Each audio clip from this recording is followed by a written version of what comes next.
ஓம் சதாசிவசமாரம்பாம் சங்கராச்சாரியமத்தியமாம் अस्मदाचार्यपर्यन्तां वन्दे गुरुपरम्परां समस्तजनकल्याणे निरतं करुणामयं नमामि चिन्मयं देवं सद्गुरुं ब्रह्मविद्वरं गुरुर्ब्रह्मा गुरुर्विष्णु गुरुर्देवो महेश्वरः गुरुसाक्षात् परं ब्रह्म तस्मै श्रीगुरवे नमः तस्मै श्रीगुरवे नमः ஐந்து கரத்தனை ஆனை முகத்தனை இந்தின் இளம்பிறை போலும் எயிற்றனை நந்தி மகந்தனை ஞான கொழுந்தினை பொந்தியில் வைத்தடி போற்றுகின்றேன். அறிவோம். இங்கு வந்திருக்கக்கூடிய உங்கள் எல்லோருக்கும் இறைவனுடைய பரிபூர்ணமான அனுகிரகமும் குருநாதருடைய ஆசிகளும் எப்பொழுதும் இருக்க வேண்டும் என்று பிரார்த்தித்துக் கொள்கின்றேன். கேட்கிறதா? It's audible. கடந்த ஆண்டு இதே திருமந்திரத்திலிருந்து 8ஆம் தந்திரத்திலிருந்து அறிவுதயம் என்கின்ற ஒரு அற்புதமான பகுதி, அதிலிருந்து 14 பாடல்களை பார்க்கக்கூடிய ஒரு சந்தர்ப்பம் நமக்கு கிடைத்தது. இந்த முறை 6 நாட்கள் அதே திருமந்திரத்திலிருந்து அதனுடைய முதல் பகுதியாகிய 1ஆம் தந்திரத்திலிருந்து ஒரு 30 பாடல்கள், அதை குரு உபதேச பாடல்கள் என்று சொல்வார்கள். திருமூலர் அதை அழகாக ஒரு அந்தாதி தொகையில் அமைத்திருக்கின்றார். நான் திருமந்திரத்தை குறித்து அதிகமாக சொல்ல வேண்டிய அவசியம் கிடையாது. 12 திரைமுறைகளில் 10வது திருமுறையில் திருமூல நாயனாரால் இயற்றப்பட்ட 3000 பாடல்கள் இது. அவருடைய சரித்திரம் நாம் எல்லோருக்குமே தெரிந்தது. இந்த நூலில் கிட்டத்தட்ட 9 தந்திரங்கள் இருக்கின்றது. எதற்காக 9 தந்திரங்கள் என்றால், இது சைவ சித்தாந்தத்தை ஆதாரமாக கொண்டிருக்கக்கூடிய ஒரு கிரந்தம். சிவபெருமான் நந்தியம் பெருமானுக்கு 28 ஆகமங்களை உபதேசமாக கொடுத்தார்னு சொல்வார்கள். சிவ ஆகமங்கள் 28 ஆகமங்கள் இருக்கின்றது. அந்த 28 ஆகமங்களுடைய சாரத்தை 9 ஆகமங்களாக நந்தியம்பெருமான் பெற்றிருந்தார் என்றும், அந்த 9 ஆகமங்களுடைய சாரமாக இந்த 9 தந்திரங்கள் திருமூலரால் இயற்றப்பட்டிருப்பதாக சொல்வது வழக்கம். இந்த 9 ஆகமங்களை குறித்தும் திருமூலர் ஒரு பாடலே இயற்றியிருக்கின்றார். இதில் ஒவ்வொரு தந்திரங்களும் வெவ்வேறு விஷயங்கள், சிவபெருமானுடைய பெருமைகளை சொல்லக்கூடியதாக அமைந்திருக்கக்கூடிய பாடல்கள். பொதுவாக சொல்லும் பொழுது மொத்தம் 3000 பாடல்கள் என்று சொல்வார்கள். அதில் 4ஆம் தந்திரத்தில் திருமூலர் 300 மந்திரங்களை வைத்திருக்கின்றார். முதல் தந்திரத்தில் 30 உபதேசங்களை நமக்கு கொடுத்திருக்கின்றார். 3000 பாடல்கள், 300 மந்திரங்கள், 30 உபதேசங்கள் என்று மிகவும் சிறப்பு வாய்ந்த ஒரு நூல் இது. இந்த நூலிற்கு தர்மபுர ஆதீன மடத்திலிருந்து, திருவாடுதுறை ஆதீனம் மடங்களிலிருந்து நல்ல சைவப்பரமாக சைவ சித்தாந்த கோட்பாடுகளை அடிப்படையாக கொண்டு நல்ல தமிழில் வியாக்கியானங்கள் எழுதப்பட்டிருக்கின்றது. எனக்கு அடிப்படையாக சைவ சித்தாந்த பயிற்சி எனக்கு கிடையாது. எங்களுக்கு பயிற்சிகள் எல்லாம் வேதாந்தத்தில். ஆனால் பெரிய சித்தாந்தம் வேதாந்தத்திற்கு வித்தியாசங்கள் பெரிதாக ஒன்றும் கிடையாது. ஆங்காங்கே சில கோட்பாடுகளில் சில தத்துவங்களில் வித்தியாசங்கள் எல்லாம் இருந்தாலும் இறுதியாக மனிதர்களாகிய நாம் அனைவரும் தெரிந்து கொள்ள வேண்டியது, அறிந்து கொள்ள வேண்டிய விஷயம் இறைவனை குறித்து. மானுட பிறவியினுடைய நோக்கமே இறைத்தன்மையை அறிவதுதான். ஆகவே இந்த 30 உபதேசங்களையும் நாம் சித்தாந்த கோட்பாடுகளுக்குள் அதிகமாக நுழையாமல் அன்றாட வாழ்க்கையில் சாமானியமாக நாம் எவ்வாறு இந்த தத்துவங்களை, இந்த உபதேசங்களை எல்லாம் நடைமுறைப்படுத்தக்கூடிய சாத்தியக்கூறுகள் என்னென்ன இருக்கின்றன, இதை எவ்வாறு பின்பற்றலாம் என்பதை குறித்து அதற்கு ஒரு முக்கியத்துவத்தை அளித்து நாம் இந்த பாடல்களுக்கு விளக்கங்களை எல்லாம் பார்ப்போம். நாம் எல்லோரும் ஏற்கனவே பகவத்கீதை படித்திருக்கின்றோம். இந்த திருமூலருடைய பாடல்களை எல்லாம் பார்த்தோம் என்றால் நிறைய பகவத்கீதையோடு நாம் ஒப்பிட்டு கூட இந்த பாடல்களை எல்லாம் பார்க்கலாம். இந்த திருமந்திரம் முதலில் கிட்டத்தட்ட 112 பாடல்கள் கடவுள் வாழ்த்திலிருந்து ஆரம்பித்து பாயிரம் என்று சொல்வார்கள். ஒரு நூலை இயற்றுபவர்கள் முதலில் பாயிரம் இயற்ற வேண்டும் என்பது அந்த நூலினுடைய ஒரு மரபு. இந்த பாயிரம் என்பதே அந்த நூல் சொல்லக்கூடிய செய்தி. ஒட்டுமொத்த நூலும் நமக்கு எதை சொல்கின்றது, அது பாய்ந்து செல்லக்கூடிய திசை என்று சொல்வார்கள். எந்த கருத்துக்களை நோக்கி அந்த நூலானது பயணிக்கின்றது, பாய்கின்றது என்றும் சொல்வது உண்டு. அந்த 112 பாடல்களில் ஒட்டுமொத்த சாரமானது பாயிரமாக வைக்கப்பட்டிருக்கின்றது. 113வது பாடலில் இருந்து இந்த 9 தந்திரங்கள் ஆரம்பிக்கின்றது. அதில் முதல் தந்திரத்தில் முதல் 30 பாடல்களையே திருமூல நாயனார் உபதேச பாடல்களாக வைத்திருக்கின்றார்.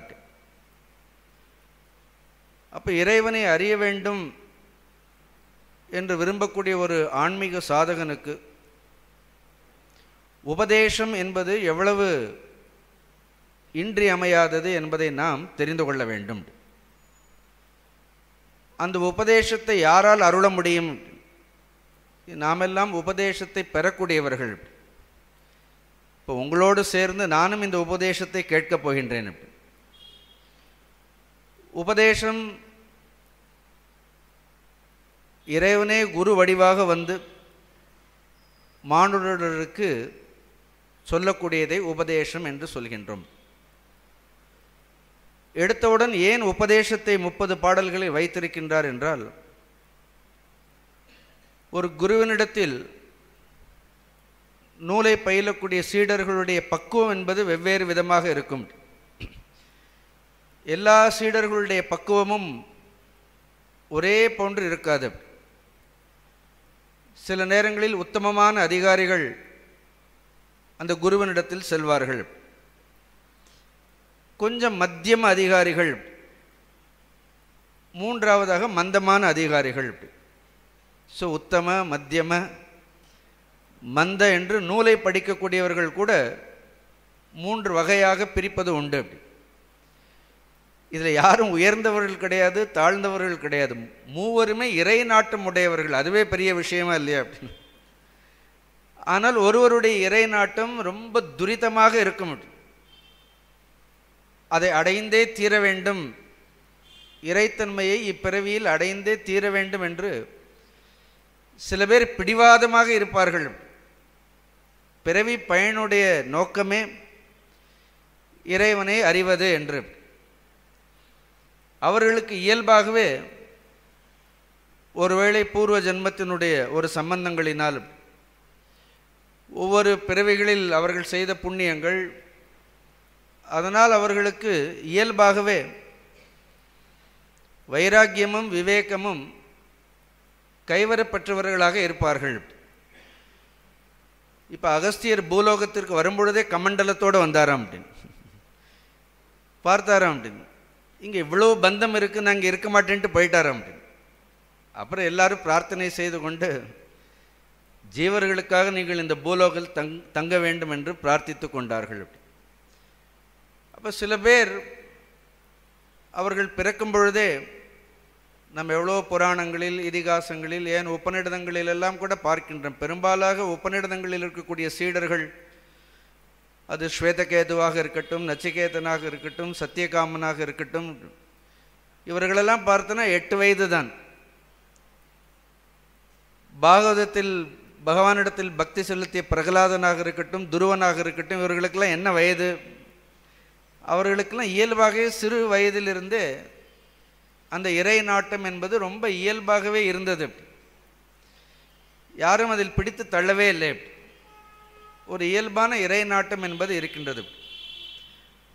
அப்படி ஒரு விவேகமும் வைராக்கியமும் கூடிய ஒரு உத்தமமான சீடர்களாக இருந்தால் அவர்கள் செய்ய வேண்டியது ஒன்றுமில்லை. குருவனுடைய உபதேசத்தை கேட்டால் மட்டுமே போரும். குரு உபதேசமே போரும்.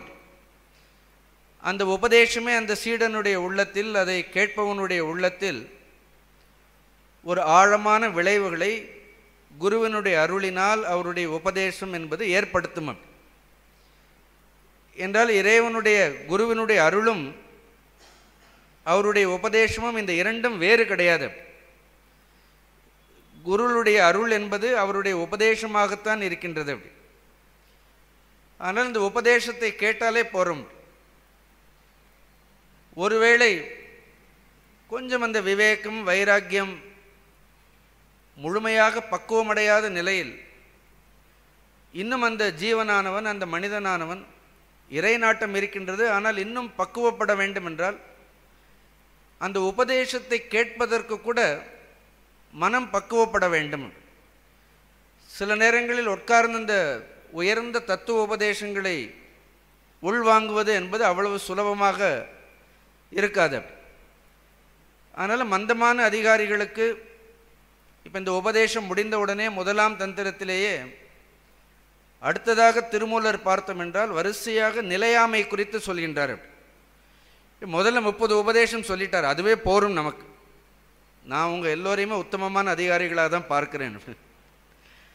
இந்த 30 உபதேசங்கள் போரும். அப்படி கொஞ்சம் மத்தியமமான அதிகாரிகளாக இருந்தால் அவர்களுக்கு இந்த உபதேசங்களோடு அவர்களுக்கு சில உபாசனைகள், ஆன்மீக சாதனைகள், யோகாபியாசம் என இந்த திருமூலர் முழுமையாக அஷ்டாங்க யோகங்களே சொல்லியிருக்கிறார். யம, நியம, ஆசன, பிராணாயாமம் என்ற எல்லா யோகங்களையும் இதில் அவர் நமக்கு தெளிவாக கொடுத்திருக்கிறார்.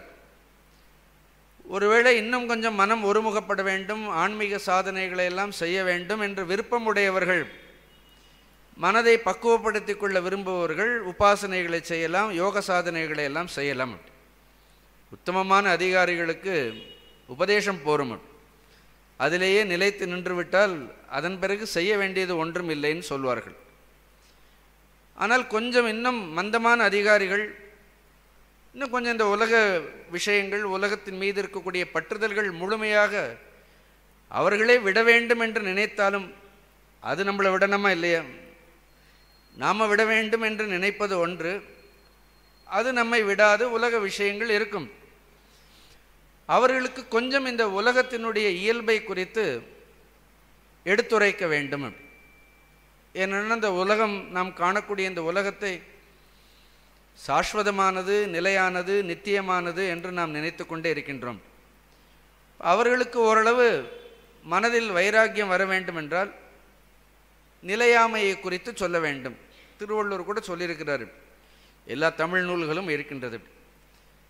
அதனால்தான் இதே தந்திரத்தில் யாக்கை நிலையாமை, செல்வம் நிலையாமை, இளமை நிலையாமை, உயிர் நிலையாமைன்னு, இந்த உயிர், இளமை, செல்வம், யாக்கை, உடல்னு இவையெல்லாம் சாஸ்வதமானது கிடையாதுங்கிறத திரும்ப திரும்ப அதிகமாக வலியுறுத்தி சொல்கின்றார்கள். இப்படி அந்தந்த மனிதர்களுடைய ஜீவர்களுடைய பக்குவத்திற்கு ஏற்ற மாதிரி இந்த நூலானது திருமூலரால் உபதேசிக்கப்பட்டிருக்கின்றது. ஒரு உபதேசத்திற்கு மிகவும் முக்கியமானது என்ன என்றால், நான் சொன்னேன் குரு என்பவர் மிகவும் அவசியம் என்று பார்த்தோம். அந்த குருவினுடைய உபதேசம் என்பது, அந்த உபதேசமே அழகான வார்த்தை, உபதேசம்னு சொல்கிறோம். உப என்றாலே சமீபம். சமீபம் என்ன, அருகில் கிடையாது. அந்த குருவானவர் அந்த சீடனை, அந்த இறைவனை அறிய வேண்டும் என்கின்ற அந்த வேட்கை உடையவனை தன்னுடைய மகனாகவே பாவிக்கின்றார். எப்படி பெற்றோர்களுக்கு தன்னுடைய பிள்ளைகளிடத்தில் எந்த அளவிற்கு ஒரு அக்கறை உண்டோ, அதை காட்டிலும் 1000 மடங்கு ஆன்மாவை தேடுபவனிடத்தில் அவனுடைய குருவிற்கு என்ன இருக்கும், அந்த குருவிற்கு அதீதமான ஒரு கருணை இருக்கும். ஆனால் உப என்றால் சமீபம். சமீபம் என்றால் தன்னுடைய உள்ளத்திலேயே வைத்து கொண்டிருக்கின்றார். எப்படி ஒரு பெண் அந்த சிசுவை தன்னுடைய கர்ப்பத்திலேயே காத்து கொண்டிருக்கின்றதோ, அதே போன்று இதில் கூட படிக்கும்போது புந்தியில் வைத்தடி போற்றுகின்றேனேன்னு சொல்கிறோமோ இல்லையா அப்படின்னு, குரு சீடனை தன்னுடைய இதயத்திலேயே வைத்திருக்கின்றார். நாம் குருவினுடைய உபதேசங்களை எப்பொழுதும் எங்கே வைத்திருக்க வேண்டும், நோட்புக்கில் இல்லை. அது எப்போவுமே அந்த உபதேசங்கள் எல்லாம் இடைவிடாது நம்மளுடைய புத்தியில் அந்த உபதேசங்களை நாம் தரித்து கொண்டே இருக்க வேண்டும். அவ்வாறாக நம்முடைய உள்ளத்திலேயே இருந்து கொண்டு, உள்ளத்தினுடைய அருகாமையில் இருந்து கொண்டு, அதனால்தான் மாணிக்க வாசகரெல்லாம் சொல்வார்கள், இமைப்பொழுதும் என்னெஞ்சில் நீங்காதான் தாழ்வாழ்கிறது பரமசத்தியம். அப்படி ஒரு முறை நாம் குருன்னு ஏற்றுக்கொள்வது வேறு, ஒரு முறை ஒரு குருவானர் இவன் தன்னுடைய சிஷ்யன் என்று ஏற்றுக்கொண்டு விட்டார்கள் என்றால், ஆங்கிலத்தில் பேக்ட் என்று சொல்வார்கள். அந்த குரு சிஷ்ய சம்பந்தம் என்பது அது ஒரு உத்தரவாதம். அவ்வளவு சுலபமாக குருவானவர் ஏற்றுக்கொள்வதே கிடையாது. ஒரு முறை அந்த குருவானவர் அந்த சீடனை ஏற்றுக்கொண்டு விட்டால் அவன் முழுமையாக விடுதலை அடைகின்ற வரையிலும் அவனை கண்காணித்து கொண்டே இருக்கின்றார், அவருடைய அருகாமையிலே இருக்கின்றார், அவனுடைய உள்ளத்திலேயே இருக்கின்றார். அவர் உடலாக இருக்கலாம், ஃபிசிக்கலாக இருக்கலாம், உடல் ரீதியாக இருக்கலாம், இல்லைன்னா அவர் உடலாக இல்லாமல் கூட இருக்கலாம், உடலை நீத்தும் இருக்கலாம்.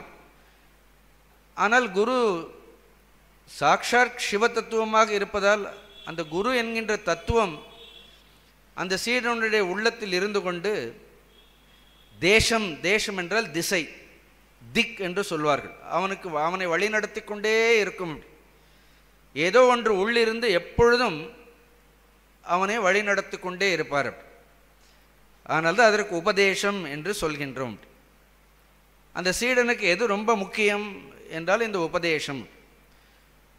அந்த ஜீவனுடைய அருகாமையில் அவனுடைய உள்ளத்திலேயே இருந்து கொண்டு அவனுடைய அறியாமையை போக்கி அவனுக்கு மேலான இறைத்தன்மையை குரு காட்டக்கூடிய அல்லது குரு செய்யக்கூடிய பரம உபகாரத்திற்கு பெயர் உபதேசம் என்று பெயர். இந்த உலகத்தில் எவ்வளவோ பேர் எவ்வளவோ உபகாரங்கள் எல்லாம் செய்யலாம், உதவிகள் எல்லாம் செய்யலாம். ஆனால் அதற்கெல்லாம் ஒரு எல்லை உண்டு, அதற்கெல்லாம் ஒரு வரம்பு உண்டு. ஆனால் குருவானவர் அந்த சீடனை தன்னுடைய உள்ளத்தில் வைத்து கொண்டு அவனுக்கு உயர்ந்த இந்த உபதேசங்களை எல்லாம் கொடுக்கின்றாரா இல்லையா, அதுவும் எந்த ஒரு பிரதிபலனையும் எதிர்பாராமல். இந்த உலகத்தில் யார் என்ன உதவி செய்தாலும் முதலில் என்ன கிடைக்கும்னு எதிர்பார்த்துட்டே இருப்போம். ஆனால் இங்கே குரு என்பவர் எதையும் எதிர்பார்க்காமல், எந்த ஒரு அடையாளமும் இல்லாமல், அதுதான் குருவினுடைய லட்சணமே. அப்படி in fact he doesn't have any identity. எந்த ஒரு அடையாளமும் இல்லாமல், தன்னை ஒரு பொழுதும் முன்னிறுத்து கொள்ளாமல், முன்னிறுத்து கொள்ளாமல், தான் குருன்னு சொல்றது கூட கிடையாது. உண்மையான குரு என்பவர் தன்னை குரு என்று கூட அவர் பிரகடனப்படுத்திக் கொள்வது கூட கிடையாது. இவ்வாறாக இருந்து கொண்டு அந்த ஜீவனுக்கு யாரொரு மேலான ஒரு உபகாரத்தை செய்கின்றாரோ அவருக்கு பெயர் குரு என்று பெயர். இது நம்மளுடைய இந்து தர்மத்தில் காலம் காலமாக இப்படி ஒரு மரபு, ஒரு குரு சிஷ்ய சம்பிரதாயம் என்பது எல்லா சம்பிரதாயங்களிலும் இருக்கின்றது. நம்ம ஆரம்பிக்கும் பொழுது கூட சதாசிவ சமாரம்பாம் சங்கராச்சாரிய மத்தியமாம் அஸ்மதாச்சாரிய பரியந்தாம்னு அப்படி ஒரு பெரிய மரபு. திருமூல நாயனாரும் அப்படி ஒரு உயர்ந்த ஒரு குரு பரம்பரையில் வந்தவர். அவரும் அவருடைய அந்த குரு மட வரலாறுன்னு பாடல்களே எழுதியிருக்கிறார். நான் சிவபிரானிடத்திலிருந்து நந்தியம்பெருமான், அதன் பிறகு சனகாதி முனிவர்கள், சிவயோகி என்று தன்னையும் சேர்த்து கொண்டு நாங்கள் எல்லோரும் இந்த பரம்பரையில் வரக்கூடியவர்கள், திருக்கைலாய பரம்பரையில் தோன்றியவர்கள் வந்தவர்கள் அப்படின்னு சொல்லி, அதுதான் அந்த சாத்தனூர் என்கின்ற இடத்தில் வந்துதான் அந்த மூலவர் என்கின்ற உடலிற்குள் அவர் சென்று திருமூல தேவராயராகி இந்த 3000 பாடல்களை இயற்றிய வரலாறு எல்லோருக்குமே தெரியும். ஆனால் அந்த குருவிற்குன்னு என்று ஒரு சம்பிரதாயம், ஒரு வரலாறு என்பது இந்த பாடல்களில் எல்லாம் சொல்லப்பட்டிருக்கின்றது. இதில் ஆச்சரியம் என்னென்னா, இந்த திருமூலர் படிக்கும் பொழுது எப்பொழுதும் நந்தி எம்பெருமானை பற்றி தான் சொல்வார். இப்போ நந்தி தான் திருமூல நாயனாருக்கு குருவாக இருந்திருக்கிறார். ஆனால் அவருடைய பாடல்கள் எங்கேயும் இந்த சிவனிற்கும் நந்திக்கும் பேதம் இருப்பதாக எங்கேயுமே பார்க்க முடியாது. எனக்கே கொஞ்சம் ஆச்சரியமாக இருந்தது. எங்கே சொன்னாலும் நந்தி சிவனாகவும் சிவனே நந்தியாகவும் இந்த இரண்டிற்கும், சிவபெருமானிற்கும் நந்தியம் பெருமானிற்கும் எந்த ஒரு வேறுபாடும் இல்லாமல் தான் எல்லா பாடல்களுமே பாடப்பட்டிருக்கின்றது. அதனால் உண்மையிலே குருவிற்கும் இறைவனுக்கும் என்ன கிடையாது, எந்த ஒரு வேறுபாடும் கிடையாது என்பதற்காக அவர் நந்தியை சிவனிடத்திலிருந்து வேறுபடுத்தி அவர் எங்கேயும் பாடலை. ஆனால் இந்த பாடல்களிலெல்லாம் நந்தி இணையடி நான் தலை மேற்கொண்டு புந்தியின் உள்ளே புகம் பெய்து போற்றின்னு எழுதியிருக்கின்றார். ஆனால் இங்கு நந்தி என்றால் சிவனையே என்னுடைய புத்தியில் வைத்து கொண்டேன். அப்படி ஒரு மரபில் இந்த உபதேசங்களை எல்லாம் செய்திருக்கின்றார்கள். இந்த குருவனுடைய உபதேசத்தினால் என்ன நேர்கின்றது என்று பார்த்தோம் என்றால், அந்த ஜீவனை சுற்றி ஒரு அறியாமை என்பது இயல்பாகவே இருக்கின்றது. அது எப்பொழுது இந்த அறியாமை தோன்றியது என்று நமக்கே தெரியாது. அது சகஜமாகவே நம்ம கூட அஜ்ஞானம்ங்கிறது நம்மளுடைய இயல்பிலேயே இருக்கின்றது. It's our birthright. அது ஆரம்பத்திலிருந்து இருக்கிறது. வேதாந்தம் சொல்லும் பொழுது அவித்யா, காமம், கர்மம்னு இந்த மூன்றையும் சேர்த்து சொல்வார்கள். இதை ஹிருதய கிரந்தின்னு சொல்வார்கள். எல்லா ஜீவன்களுக்கும் ஒரு அறியாமை, ஒரு அவித்யா, அந்த அவித்யிலிருந்து ஆசைகள், அந்த ஆசைகளிலிருந்து கர்மங்கள், கர்மத்திலிருந்து கர்மத்தினுடைய பலன்கள், அந்த பலன்கள் மீண்டும் என்ன செய்கின்றது, மனிதனுடைய அறியாமையை திடப்படுத்துகின்றது. இப்படி ஒரு மீளா சுழல், ஒரு மீண்டு வர முடியாத ஒரு சுழலில் ஒரு ஜீவன் உழன்று கொண்டே இருக்கின்றது. அதையே சித்தாந்தத்தில் சொல்லும் பொழுது ஆணவம், கன்மம், மாயை என்று வேறு விதமாக சொல்வார்கள். ஆனால் ஒட்டுமொத்தத்தில் எது சாஸ்வதமாக இருக்கின்றது என்றால் ஒரு அறியாமை என்பது இருக்கின்றது. அந்த குருவானவர் தன்னுடைய உபதேசத்தினால் எதை போக்குகின்றார் என்றால், இந்த சீடனிடத்தில் இருக்கக்கூடிய அறியாமையை போக்குகின்றார். அந்த 30 பாடல்களுமே எவ்வாறு அந்த அறியாமையானது போக்கப்படுகின்றது என்பதால் சிவத்தை உணர்த்துவதன் மூலமாக. அந்த சிவமே ஜீவனுடைய இயல்பாக இருக்கின்றது. அது பின்னாடி பார்ப்போம். பொழுதைக்கு ஜீவன் தன் சிவனிடத்திலிருந்து வேறு என்று நினைத்து கொண்டிருக்கின்றது அறியாமையினால். உண்மையிலே ஜீவனுடைய இயல்பு என்ன என்று பார்த்தோம் என்றால், அதுவே சிவமே அதனுடைய இயல்பாக இருக்கின்றது என்பதை ஜீவன் அறியாமல் இருக்கின்றது. அந்த அறியாமையை போக்குவதற்காக இந்த 30 உபதேசங்கள் செய்யப்பட்டிருக்கின்றது. குரு என்பவர் உபதேசம் செய்வதற்கு எப்பொழுதும் தயாராகவே இருக்கின்றார். எப்பொழுதும் ஒரு மலர், ஒரு அரும்பு இல்லைன்னா ஒரு மொட்டு மலர வேண்டுமென்றால் அது மலர்வதற்கு கதிரவனுடைய ஒளி, சூரியனுடைய ஒளி இன்றியமையாதது. அப்படி இரண்டாவதாக தகுந்த காலம்னு ஒன்று இருக்கின்றது. அப்படி அந்த தகுந்த காலமும் அந்த கதிரவனுடைய ஒளியும் சேரும் பொழுது அந்த மொட்டானது நன்றாக மலர்கின்றது. அதே போன்று இந்த ஜீவனிடத்தில் கூட ஒரு மலர்ச்சி, அந்த அகமாற்றம் என்பது எவ்வாறு நிகழ்கின்றது என்று பார்த்தோம் என்றால், இங்கே காலம் என்பது அந்த ஜீவனிடத்தில் ஒரு நல்ல பக்குவம் வரும் பொழுது, அப்படி அந்த பக்குவம் வரும் பொழுது இந்த இறைத்தன்மையை தெரிந்து கொள்ள வேண்டும். அதுவே ஒரு பெரிய பக்குவமாக இல்லை, இதையெல்லாம் கேட்க வேண்டும், தெரிந்து கொள்ள வேண்டும், இதற்காக முயற்சி செய்ய வேண்டும் என்கின்ற அந்த ஆர்வம், அந்த தனியாத வேட்கை, அந்த பக்குவம் வரும் பொழுது அந்த ஜீவனுடைய பக்குவத்திற்கு ஏற்ற மாதிரி சூரியனுடைய ஒளியை போன்று குருவனுடைய உபதேசங்கள் என்பது அருட்கிரணங்களாக, அப்படி இன்னும் சொல்ல போனால் சந்திரனுடைய கிரணங்கள் மாதிரி, சூரியனுடைய கிரணங்கள்னு சொன்னாலும் கூட ரொம்ப வெப்பமாக இருக்கும். குருவனுடைய உபதேச வார்த்தைகள் என்பது சந்திரனுடைய கிரணங்கள் மாதிரி அமிர்தமாக அது நன்கு பக்குவப்பட்ட சீடனுடைய உள்ளத்தை அடையும் பொழுது உள்ளே அவனுக்கு ஒரு ஆன்ம மலர்ச்சி, ஒரு ஆன்ம விழிப்புணர்வு, அவனுக்கு தான் யார், தன்னுடைய பிறவியினுடைய நோக்கம் என்ன என்பதை முழுமையாக தெரிந்து கொள்ளும் பொழுது அவன் எல்லா வினை பயன்களிலிருந்தும் வினை தலைகளிலிருந்தும் தன்னை முழுமையாக விடுவித்து கொள்கின்றான். இது குருவனுடைய உபதேசம் இல்லாமல் நிச்சயமாக ஒரு ஜீவனிடத்தில் இது நேராது. அந்த குருவனுடைய உபதேசம் எப்படி இருக்கும் அது சொல்ல முடியாது. குரு இப்படித்தான் உபதேசம் பண்ண வேண்டும், ஒருவேளை அவர் மந்திர உபதேசம் பண்ணுவாரா, இல்லை என்ன உபதேசம் பண்ணுவார், சில நேரம் அந்த சீடனுடைய பக்குவத்தை பொறுத்து இருக்கின்றது. இப்போ தட்சிணாமூர்த்தியினிடத்தில் சனகாதி முனிவர்கள் 4 பேரும் போய் உபதேசம் பண்ணுங்கள்னு சொன்னோன்னு அவர் எப்படி உபதேசம் பண்ணார்? அவர் ஒன்றும் வாயே பேசலை. அப்படின்னு மௌன வியாக்கியா பிரகடித பரபிரம்ம தத்துவம்னு வெறும் சின்முத்திரையை மட்டும் என்ன பண்ணார் அப்படின்னா, இப்படி சின்முத்திரையை மட்டும், அவ்வளோதான். There was not even any communication. அப்படி அங்கே என்ன கிடையாது, எந்த ஒரு மொழி சம்பாஷணை, எந்த கருத்து பரிமாற்றமே இல்லை. அப்படி பரிமாறிக்கொள்ளவே இல்லை. அதை பார்த்த உடனே அவர்கள் சனகாதி முனிவர்கள் அந்த 4 அவர்கள் தான் படைப்பிலேயே முதலில் பிரம்மாவினால் படைக்கப்பட்டவர்கள். அதனால தான் நான் எப்பொழுதுமே சொல்வேன், பிரம்மாவினுடைய படைப்பில் முதலாக படைக்கப்பட்டவர்களே இறை நாட்டம் உடையவர்களாகத்தான் இருந்தார்கள்.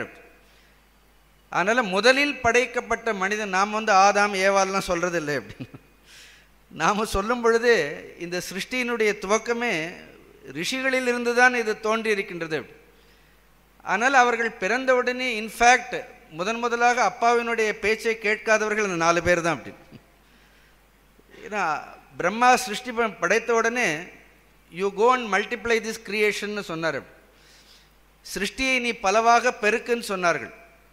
அவர்களுக்கு பிரவൃத்தி மார்க்கத்தில் ஆர்வமே இல்லை. அப்படி அவர்கள் சொன்னார்கள், முதலில் நாம் ஏன் பிறந்தோம் என்பதை நாங்கள் தெரிந்து கொள்கின்றோம், அப்புறம் பிரவൃத்திக்கு போகலாம். முதலில் இந்த பிறவி பயணனுடைய நோக்கத்தை தெரிந்து கொண்டு அவர்கள் இல்லற வாழ்க்கை வேண்டான்னு சொல்லலை, முதலில் நாங்கள் எங்களை தெரிந்து கொள்கின்றோம், அதன் பிறகு இல்லற வாழ்க்கையில் ஈடுபட்டு கொள்கிறோம். அப்படி தானே ரிஷிகள் எல்லாம் இருந்தார்கள். அப்படி அதனால் சிருஷ்டியினுடைய ஃபஸ்ட்டு பிரிண்ட் அதுவே நிவர்த்தி மார்க்கம் தான். அப்படி renunciation is the first product of this creation. அப்படி இந்த சிருஷ்டியின் முதலாக வெளியில் வந்தது என்ன அப்படின்னா இறை நாட்டம் என்பது தான். இறைவனிடத்திலிருந்து முதலாக வெளிப்பட்டதுங்கிறது எவ்வளோ பெரிய செய்தி இது நமக்கு. அதனால்தான் நாம் துறவிற்கு அல்லது இறை நாட்டத்திற்கு நாம் ஏன் அதிக முக்கியத்துவம் கொடுக்கின்றோம் என்றால், சனகாதி முனிவர்களே அப்படித்தான் இருந்தார்கள். அவர் ஒன்றும் வாயே திறக்கலை, அப்படி மௌனமாகவே இருந்தார். சமீப காலத்தில் கூட ரமணர் மகரிஷியில் இருந்திருக்கிறார்கள். யாராவது கேட்டால் பதில் சொல்வார். அப்படி இல்லைன்னா அவரும் எப்படி இருந்திருக்கிறார், மௌனமாகவே உபதேசம் இருந்திருக்கிறார். அதனால் அவரவர்களுடைய பக்குவத்திற்கு ஏற்ற மாதிரி ஒவ்வொருவருக்கு என்னென்ன உபதேசங்கள் தேவையோ அந்த உபதேசங்களை குருவானவர் செய்வார். பட்டினத்தார் சொல்லும் பொழுது கூட ஒரு அழகான பாடல் உண்டு. யாரோ ஒருத்தர் கேட்டிருப்பார், உங்களுக்கு உங்களுடைய குருநாதர் என்ன உபதேசம் பண்ணார் அப்படின்னு. அவர் ரொம்ப அழகாக சொல்வார், வெட்டாத சக்கரம் அப்படின்னு. எனக்கு என்னுடைய குருநாதர் உபதேசம் பண்ணது வெட்டாத சக்கரம்னா தெரியுறதா அப்படின்னு. சக்கரம்னா யந்திரங்கள் தந்திரங்கள், இந்த யந்திரங்கள் எல்லாம் பண்ணி அதில் வெட்டி இட்டு அதில் பூஜை எல்லாம் பண்ணி இந்த சக்கரங்கள் எல்லாம் இருக்கிறது. வெட்டாத சக்கரம் எனக்கு என் குருநாதர் எந்த சக்கரமும் கொடுக்கல, யந்திரமும் கொடுக்கல, தந்திரமும் கொடுக்கல, ஒன்றும் கொடுக்கல அப்படி. பேசாத மந்திரம் அப்படி. அழகான பாட்டு பாருங்க. வெட்டாத சக்கரம், பேசாத மந்திரம், ஒரு மந்திரம் கொடுக்கல அப்படி. வேறு ஒருவருக்கும் எட்டாத புஷ்பம், புட்பம் அப்படின்னு சொல்வார். அந்த புஷ்பத்தை அவர் கொடுத்த அந்த உபதேசங்கிற அந்த புஷ்பத்தை என்ன பண்ண முடியாது, யாராலையும் பறிக்க முடியாது. அதனால் நான் எந்த பூவையும் பறித்து எனக்கு பூஜை பண்ணலாம் என்னுடைய குருநாதர் சொல்லவே இல்லை அப்படி. வெட்டாத சக்கரம், பேசாத மந்திரம், வேறு எவருக்கும் எட்டாத புட்பம் அப்படி. இறையாத நீர் அப்படின்னு. நான் கிணற்றுலேருந்து நீரெல்லாம் எடுத்து என்ன பண்ண வேண்டியது அவசியம் இல்லை அப்படின்னா, பூஜை பண்ண வேண்டிய அவசியங்கள், அபிஷேகம் பண்ண வேண்டிய அவசியமே இல்லை. கட்டாத லிங்கம். அந்த சைவ மரபில் என்ன பண்ணுவார்கள், அந்த குருவிற்கு ஹிருதயத்தில் ஆத்மலிங்கம்னு சொல்வார்கள். நீங்கள் பார்த்துருந்தீங்கன்னா தெரியும், சின்னதாக அந்த லிங்கத்தை கட்டி வைத்திருப்பார்கள். முதலில் அவர்கள் அந்த லிங்கத்தை வழிபட்டு கொண்டே இருக்க வேண்டும். கட்டாத லிங்கம், எனக்கு அதெல்லாம் ஒன்றும் சொல்ல. கருதாத நெஞ்சம், தியானமே பண்ண வேண்டான்ட்டார்.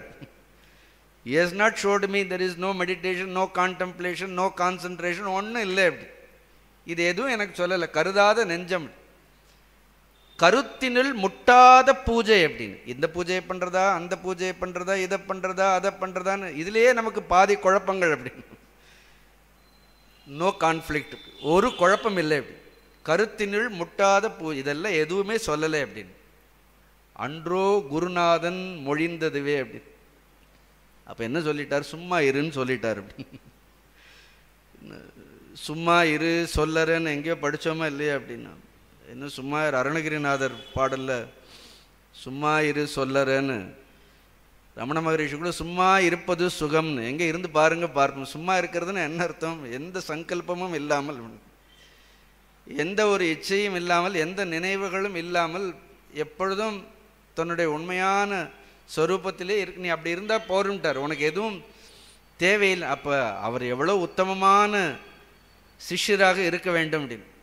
அதனால் குருவனுடைய உபதேசம் என்பது எப்படி இருக்கும்னு சொல்ல முடியாது. ஒரு காலகட்டம் வரைக்கும் ஒன்றை செய்ய சொல்வார், அதுக்கப்புறம் ஒன்றும் பண்ண வேண்டான்னு கூட சொல்வார்கள். அப்போ அவரவர்களுடைய ஆர்வத்தை பொறுத்து, அவர்களுடைய இச்சைகளை பொறுத்து, நமக்கு இன்னும் இந்த உலக இச்சைகள் எல்லாம் இருந்ததுன்னா உடனே வெட்டாத சக்கரம், பேசாத மந்திரம் கேட்கறதுக்கு இது நல்லா இருக்கும். இப்போ அப்புறம் நம்மளும் இதெல்லாம் ஒன்றும் ஆனால் நம்ம பட்டினத்தார் மாதிரி இருக்கணும் அப்படின்னு. இன்னும் பட்டினத்தார் மாதிரி என்ன இருக்கணும், எல்லாம் விட்டுட்டு, ஏன்னா அதே மாதிரி இருந்தோன்னா வெறும் கையில் ஒரு கரும்பை வச்சு ஒரு கோப்பீனத்தோடு தெரிந்தார். அப்படி ஒரு வைராக்கியம் பட்டினத்தார் மாதிரி நமக்கு வந்ததென்றால் நாம் செய்கிறதுக்கு ஒன்றுமே இல்லை அப்படி. அதுக்கு மேலே செய்கிறதுக்கு என்ன இருக்கின்றது? அதனால் குருவினுடைய உபதேசங்கிறது அது எப்படியெல்லாம் பணி வேலை செய்யுங்கிறது இந்த சீடனுக்கு மட்டும்தான் தெரியும். இந்த உபதேசம் வேறு, அறிவுரை வேறு அப்படி. குரு சொல்கிறது அறிவுரை கிடையாது அப்படி, உபதேசம் வேறு அப்படி. பொதுவாக அறிவுரைகள் எல்லாம் தர்ம அர்த்த காம விஷயங்களாக இருக்கும். அதுதானே புருஷார்த்தம்னு சொல்கிறோமா இல்லையா?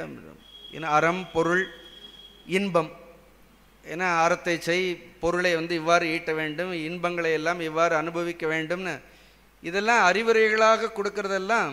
இந்த அறிவுரைகளெல்லாம் புத்திக்கு, அந்த புத்தியை பக்குவப்படுத்துவதற்கு, புத்தி சரி பண்ணுவதற்கு நிறைய முதலில் என்ன பண்ணுவார்கள், அது கூட ஒரு விதத்தில் ஒரு விதமான உபதேசம் தான். பட் தே ஆர் ஒன்லி கமாண்ட்மெண்ட்ஸ்னு சொல்லுவோம், இன்ஸ்ட்ரக்ஷன்ஸ் அப்படி. ஆனால் உபதேசம் என்பது நேரடியாக உள்ள இருக்கக்கூடிய ஆன்மாவிற்கு சொல்லக்கூடியது அப்படி. அது தர்மத்தை பற்றியோ அர்த்தத்தை பற்றியோ காமத்தை பற்றியோ, அது தர்மார்த்த காமங்கள் அறம் பொருள் இன்பத்தை பற்றியது உபதேசங்களாக இருக்க முடியாது. உபதேசம் என்பது நேரடியாக அந்த ஜீவனுடைய லட்சணத்தை குறித்து, அதற்கு ஆன்ம விழிப்படைவதற்கு என்ன தேவையோ அதை சொல்வதற்கு பெயர் தான் உபதேசம் என்று சொல்கிறோம். அந்த உபதேசத்தினால்தான் அதை தான் ஞானம்னு சொல்கிறோம். எதை உபதேசம்னு சொல்கிறோமோ அதை ஞானம்னு சொல்கிறோம். அதனால் ஒரு மனிதனுக்கு அந்த ஞானம், அந்த ஆன்ம விழிப்புணர்வு என்பது எதனால் ஏற்படுகின்றது? அது கர்மத்தினாலோ யோகத்தினாலோ தவங்களினாலோ கிடையாது. குரு உபதேசம் என்கின்ற அந்த ஞானத்தினால் நேரடியாக அந்த ஞானம் என்பது அந்த சீடனிடத்தில் ஏற்படுகின்றது. அதனால்தான் குருவே இறைவனே குருவாக வருகின்றார். இப்போ நம்மளுடைய சைவ சித்தாந்தங்களில் இறைவனுக்கு 5 தொழில்களை சொல்வார்கள். நீங்கள் கேள்விப்பட்டிருப்பீர்கள். பஞ்சகிருத்தியம் என்று பெயர், அதற்கு பெயர் 5 தொழில்கள் சொல்வார்கள். ஒன்று சிருஷ்டி, 2வது ஸ்திதி, 3வது சம்ஹாரம், 4வதாக திரோதானம் என்று சொல்வார்கள், 5வதாக அனுக்கிரகம் என்று ஒன்று இருக்கின்றது. இதில் தான் இந்த பஞ்சபிரம்ம மந்திரங்கள் எல்லாம் இதிலிருந்து தான் வந்தது. சத்யோஜாதம் பிரபத்யாமி, சத்யோஜாதவை. நாளை கழிச்சு சிவராத்திரி இதையெல்லாம் கேட்கறது, திருமூலர் கேட்கறது, தெரிந்து கொள்வது அவ்வளவு விசேஷம். அப்படி இந்த இறைவனுக்கு ஒரே பரம்பொருள் தத்துவம், அதுவே என்னாகின்றது, 5ஆக தன்னை பிரித்து கொண்டு. அதான் அந்த மந்திரங்கள் எல்லாமே. அதெல்லாம் விளக்கமாக நம்ம பார்ப்போம், இந்த பாடல்களில் எல்லாம் வரும். ஸோ அதுவே சிருஷ்டி செய்கின்றது, அதுவே ஸ்திதியை செய்கின்றது, அதுவே சம்ஹாரத்தையும் செய்கின்றது.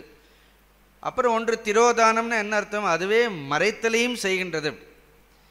பட் இந்த சிருஷ்டி, ஸ்திதி, சம்ஹாரம், திரோதானம் இதிலெல்லாம் குருவிற்கு ஒன்றும் வேலையே கிடையாது. அப்படி குருவிற்கு எங்கே வேலை அப்படின்னா 5வதாக என்ன வேலை இருக்கிறது?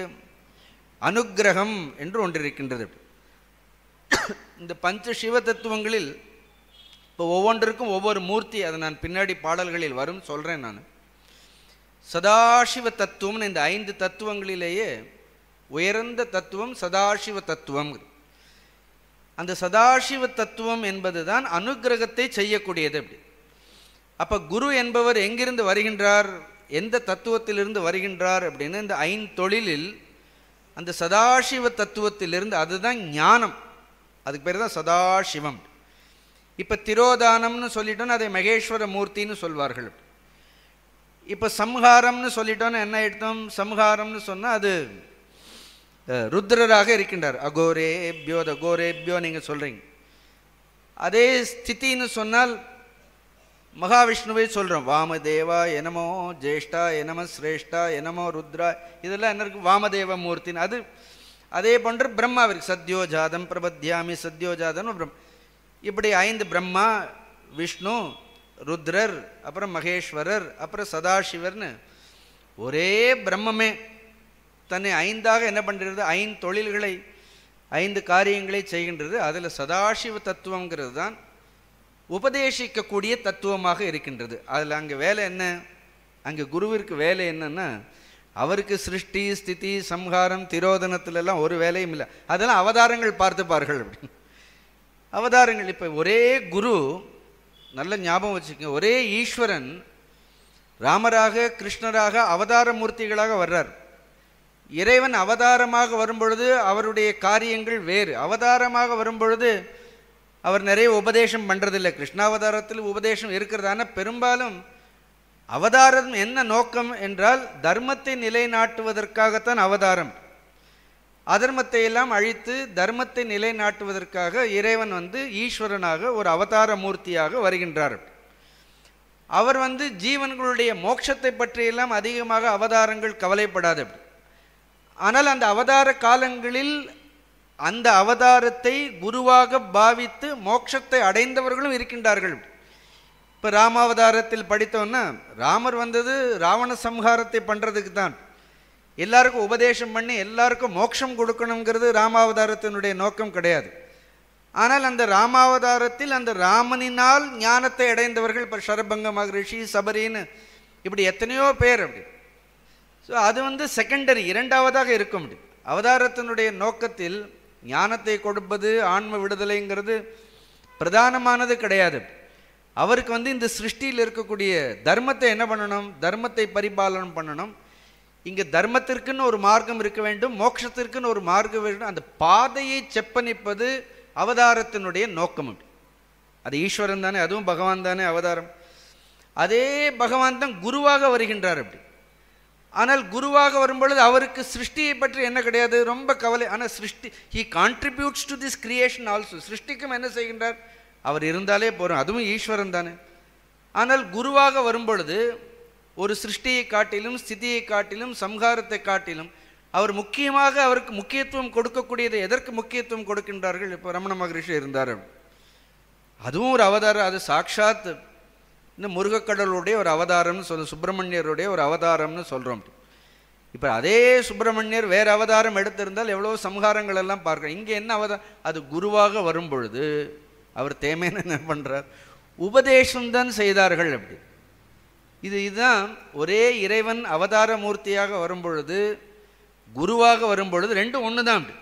ஆனால் குருவாக வரும்பொழுது என்ன பண்ணுவார்கள், அவர்களுடைய primary responsibility or duty of a guru அவருக்கு உபதேசம் செய்கிறது தான் சிருஷ்டியில். ஆனால் தான் மகரிஷிகள் எல்லாம் என்ன பண்ணுவார்கள், மகரிஷிகள் தவம் செய்தார்கள், குருமார்களாக இருந்தார்கள், உபதேசம் பண்ணார்கள். மகரிஷிகள் கூட அவர்கள் சொல்கிறார்கள், இந்த அதர்மத்தை அழிக்கிறதுலாம் எங்களுடைய வேலை இல்லை, வேணா எங்களுடைய தப்போபலத்தையெல்லாம் உனக்கு கொடுக்குறோம்னு.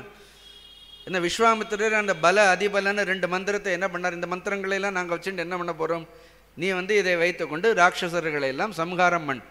அதர்மத்தை அழிக்கிறது தர்மத்தை நிலைநாட்டுறதெல்லாம் உங்களுடைய வேலை. எப்படி, எங்களுடைய வேலை தவம் செய்கிறது. யார் யார் ஆன்ம விடுதலை அடைய வேண்டும் என்று விருப்பம் உள்ளவர்களாக இருக்கின்றார்களோ அவர்களுக்கு ஞானத்தை உபதேசிப்பது என்னுடைய வேலை.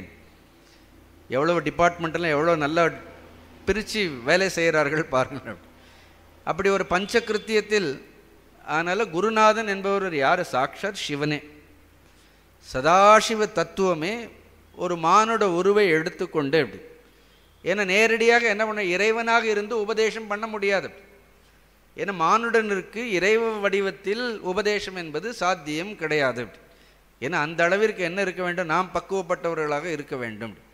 அதனால் நம்மை போன்று ஒரு சாதாரண மானுடனாக வந்து நம்முடைய கஷ்ட நஷ்டங்களை எல்லாம் தெரிந்து கொண்டு அப்படி நம்முடைய பிரச்சனைகளை எல்லாம் அறிந்து கொண்டு எதை உபதேசம் செய்தால் இவன் இந்த பந்தத்திலிருந்து வெளிவருவானோ அதை நன்கு அறிந்து என்ன பண்ணுறார், நமக்கு உபகாரம் செய்யக்கூடியவர்கள்.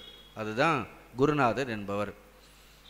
அந்த உபதேசங்கள் இப்போ வாழ்க்கையை பார்த்தோன்னா நமக்கு எவ்வளவோ துன்பங்கள், முரண்பாடுகள், குழப்பங்கள் இவ்வளவும் இருந்தாலும் கூட இது எல்லாவற்றிலிருந்தும் நம்மை மீட்டு எடுக்க வேண்டும்னு ஒரு ஆதங்கம் குருவிற்கும் இருக்கும். அது விளக்கவே முடியாது. ஒவ்வொரு ஜீவாத்மாவும் ஏதோ ஒரு துன்பத்தில், இந்த சம்சாரம்ங்கிறது எப்படிப்பட்டது, ஏதோ ஒரு துன்பத்தில் இருக்கின்றார்கள், குழப்பங்களில் இருக்கின்றார்கள், பிரச்சனைகளில் இருக்கின்றார்கள், எங்கே சில சமயம் போகிறதுன்னு தெரியாமல், திசை தெரியாமல் இருக்கின்றார்கள். எவ்வாறாவது இவர்களை மீட்டு எடுக்க வேண்டும்ங்கிற அந்த ஒரு துடிப்பு, அந்த ஒரு எண்ணம் அந்த குருவுக்கு மட்டும்தான் இருக்கிறது என்பதால் இந்த சிருஷ்டியில் மும்மூர்த்திகளை காட்டிலும் உயர்ந்த ஸ்தானம் என்பது குருவிற்கு கொடுக்கப்பட்டிருக்கின்றது. அதனால்தான் குருர் பிரம்மா, குருர் விஷ்ணு, குருர் தேவோ மகேஸ்வரக, குரு சாக்ஷாத் பரம் பிரம்மம்னு சொல்கிறோம். அதனால் மும்மூர்த்திகளாக இருந்தாலும் என்ன பண்ண வேண்டும், அவர்கள் கூட அந்த குரு தத்துவத்தை அதற்கு உயர்ந்த ஒரு மரியாதையை செலுத்தி இருக்கின்றார்கள். அந்த குருவை சிவம் அப்படின்னு சொல்கிறோம். அது சிவ தத்துவமாக இருக்கின்றது. இப்படி ஒரு குரு தத்துவத்திலிருந்து அவர் உபதேசம் பெற்றிருக்கிறார். திருமூலர் தான் பெற்ற அவரே சொல்றார், யான் பெற்ற இன்பம் பெருக இவ் வையகம், வான் பற்றி நின்ற மறைபொருள் சொல்லிடின், ஊன் பற்றி நின்ற உணர்வுறு மந்திரம் தான் பற்ற தலைப்படும் தானேன்னு. வாட் அ லாஃப்டி தாட் பாருங்க. யான் பெற்ற இன்பம் அப்படின்னு, பெருக இவ் வையகம் அப்படின்னு. எந்த ஒரு இன்பத்தை என்னுடைய குருநாதர் மூலமாக நான் அடைந்தேனோ அப்படி, அதே இன்பத்தை சகல ஜீவராசிகளும் அடைய வேண்டும் அப்படிங்கக்கூடிய ஒரே நோக்கத்தை தவிர என்ன கிடையாது, வேறு எந்த ஒரு நோக்கமும் குருநாதனுக்கு கிடையாது. அப்படி ஒரு 30 பாடல்கள் இங்கே எழுதியிருக்கிறார். அப்படி 30 பாடல்களும் இந்த 6 நாளில் முடிக்க முடியுமான்னா அது சிவபிரானுக்கு மட்டும்தான் தெரியும். அப்படி அதனால் எவ்வளவு பாடல்கள் பார்க்கணுமோ முடிக்க முடிந்தால் இந்த பாடல்களை எல்லாம் முடிப்பதற்கு முயற்சி செய்வோம். பாடல்கள் முடிக்கிறது முக்கியம் இல்லை அப்படின்னு. ஏன்னா நம்மளுடைய வினைகளெல்லாம் முடிந்து போக வேண்டும் அப்படின்னு. பாடல் முடிஞ்சிடும், அதெல்லாம் போயிடும் அப்படி. ஆனால் இதனுடைய முழு பயனை இந்த உபதேசங்களுடைய சாரத்தை எடுத்துக்கொள்ள வேண்டும். தெர் இஸ் சம்திங் கால்ட் சாரக்கிராகின்னு சொல்வார்கள். இந்த உலகத்தை பொறுத்த வரைக்கும் இந்த சம்சாரத்தில் சாரமானதும் இருக்குது, அசாரமானதும் இருக்கிறது. சம்சாரோ சாரக அசாரோவை சம்சாரம், இதில் ரெண்டும் இருக்குது. அப்படி நல்ல சாரமும் இருக்கிறது. எல்லாம் இந்த அன்னப்பறவை எதை எடுத்துக்கொள்கின்றது அப்படின்னா நல்ல பாலை மட்டும் இருக்கின்ற மாதிரி இதில் எல்லாம் இருக்கும். நல்லது கெட்டது எல்லாம் இந்த உலகத்தில் நல்லது மட்டுமே இருக்குது, எல்லாம் இருக்கும் அப்படி. But if you are Ernest seeker அப்படி, நமக்கு இந்த ஞானம் வேண்டும்னா நாம் என்ன பண்ணணும்? இதில் இருக்கக்கூடிய இந்த சாரத்தை மட்டும் என்ன பண்ண வேண்டும்? இந்த சாரத்தை மட்டும் எடுத்துக்கொள்ள வேண்டும். இங்கே ஏற்கனவே 30 பாடல்களில் என்ன பண்ணிட்டார்? அவர் சாரத்தை நன்கு சாராக அவரே என்ன பண்ணிட்டார் அப்படின்னு நல்ல பிழிஞ்சு அவரே கொடுத்துட்டார் அப்படி. ஆக்சுவலி இதில் விளக்கம் சொல்கிறதுக்கே ஒன்றும் இல்லை அப்படி. இருந்தாலும் it is not, I am not going to explain, let us together revel in it அப்படின்னு. நாம் இதெல்லாம் விளக்குவதை காட்டில் நாம் என்ன பண்ணலாம்? இதில் அப்படியே இந்த பாடல்களிலெல்லாம் நாம் திளைக்க வேண்டியது தான். ஏன்னா இது குருவினுடைய உபகாரத்தை சொல்லக்கூடியது. அதனால் முதல் பாடல் பார்ப்போம். விண்ணின்றிழிந்து வினைக்கீடாய் மெய்கொண்டு தன் நின்ற தாளை தலைக்காவல் முன்வைத்து உன்னின்று உருக்கியோர் ஒப்பிலா ஆனந்த கண்ணின்று காட்டி களிம்பரு தானே அப்படின்னு அழகான தமிழ் பாருங்க. இது இறைவனே எவ்வாறு குருவாக வருகின்றார், அவர் என்ன செய்கின்றார் அப்படி, ஒரு குருவாக இருந்தால் என்ன செய்வார், இதுதான் சொல்கிறார். முதல் அழகாக இருக்கும். விண்ணின்று இதில் எல்லாம் பார்த்தோன்னா இழிந்து கொண்டு என்ன வைத்து உருக்கி காட்டி எல்லாம் தமிழ் படிப்பீங்க இல்லையா? என்ன விண்ணின்று இழிந்து என்ன, அடுத்து என்ன சொல்கிறார்? வினைக்கீடாய் மெய் கொண்டு தன்னின்ற காளை தலைக்காவல் முன் வைத்து, அப்புறம் உருக்கி காட்டி, இதெல்லாம் பாருங்கள் ஒருத்தரே பண்ணுறார், இவ்வளோ வேலையை பண்ணுறார் அப்படி. தமிழ் இதெல்லாம் தன்வினை எச்சம்னு தமிழ் இலக்கணத்தில் இதெல்லாம் என்ன தன்வினை எச்சம்னு சொல்லுவார்கள். இதெல்லாம் என்ன இழிந்து கொண்டு உருக்கி காட்டி இதெல்லாம் என்ன பண்ணுறாரு? எல்லாம் கடைசியில் இவ்வளவு காரியங்களை செய்கின்றார். ஸோ ரொம்ப அழகுது. விண் நின்று, விண் என்றாலே இப்போ பொதுவாக குரு என்பவர் யார்? நம்ம சாக்ஷாத் ஈஸ்வரன்னு சொல்லிட்டோம், சிவமேன்னு சொல்லிட்டோம். சிவம் அப்படின்னா ருத்ரர் அப்படின்னு அவருக்குன்னு என்ன உண்டு? லோகங்கள் எல்லாம் ஒன்று உண்டு. இப்போ பிரம்மாவிற்கு லோகம் இருக்குது, விஷ்ணுவிற்கு ஒரு லோகம் இருக்கிறது, ருத்ரருக்கு ஒரு லோகம் இருக்கின்றது. அப்படி சிவம்ங்கிறது தத்துவம், அது எல்லா நாம ரூபங்களுக்கும் அப்பாற்பட்ட அது தத்துவம். அது அந்த தத்துவத்திலிருந்து தான் அந்த தத்துவங்களே நாமங்களாக ரூபங்களாக வரும் பொழுது அது பிரம்மாவாக விஷ்ணுவாக ருத்ரராக திரிமூர்த்திகளாக வருகின்றது. அந்த தத்துவத்திற்கு எந்த ஒரு உருவமும் கிடையாது, அதனால அது லிங்கமாக வைத்து விட்டோம். அது ஒரு அடையாளம். அது லிங்கம்னாலே என்ன அர்த்தம்? லிங்கம் என்றாலே அடையாளம் என்று ஒரு அர்த்தம். அது ஒரு ஜோதி வடிவாக ஒரு ஞான வடிவாக, அது ஞானம்தான். அது இப்போ ஞானத்திற்கு ஏதாவது வடிவம் இருக்கின்றதா? நீங்கள் சொல்ல முடியுமா? ஞானத்திற்கு ஏதாவது வடிவம் உண்டா? Knowledge has no form. அப்படி ஞானத்திற்கு எந்த ஒரு வடிவமும் கிடையாது, அது ஞானமாக இருக்கின்றது. அதனால் சிவம் அப்படின்னு அங்கே என்ன கிடையாது. நாம் என்ன பண்ணுவோம்? அந்த லிங்கத்திற்கு கண்ணு காது மூக்கெல்லாம் வேறு சந்தனத்திலே வைப்போம்.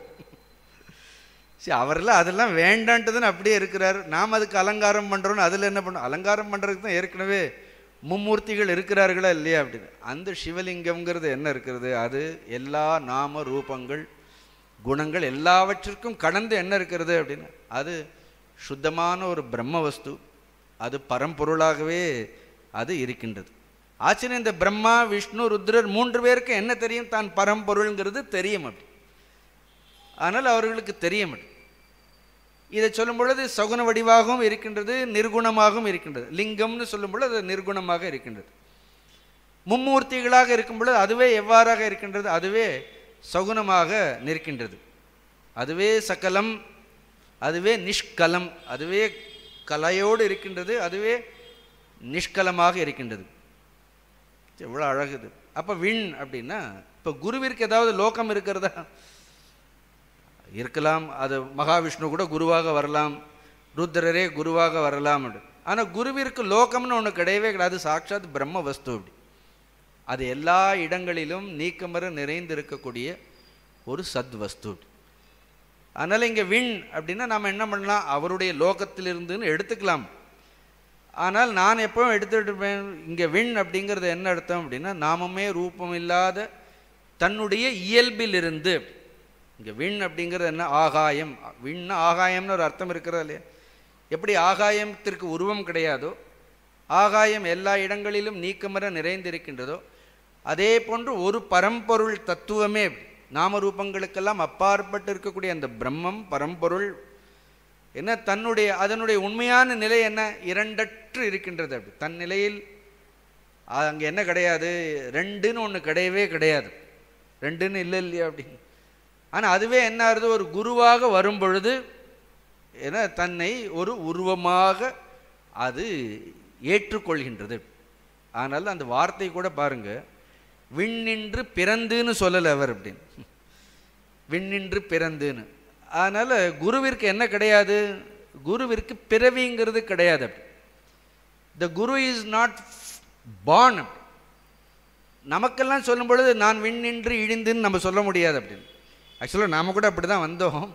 பஞ்சாக்னி வித்தைன்னு உபநிடதங்கள்லாம் இருக்குது, அதுக்குள்ளெல்லாம் போனால் ரொம்ப விளக்கங்கள் சொல்ல வேண்டியதாக இருக்குது, நான் போகலை.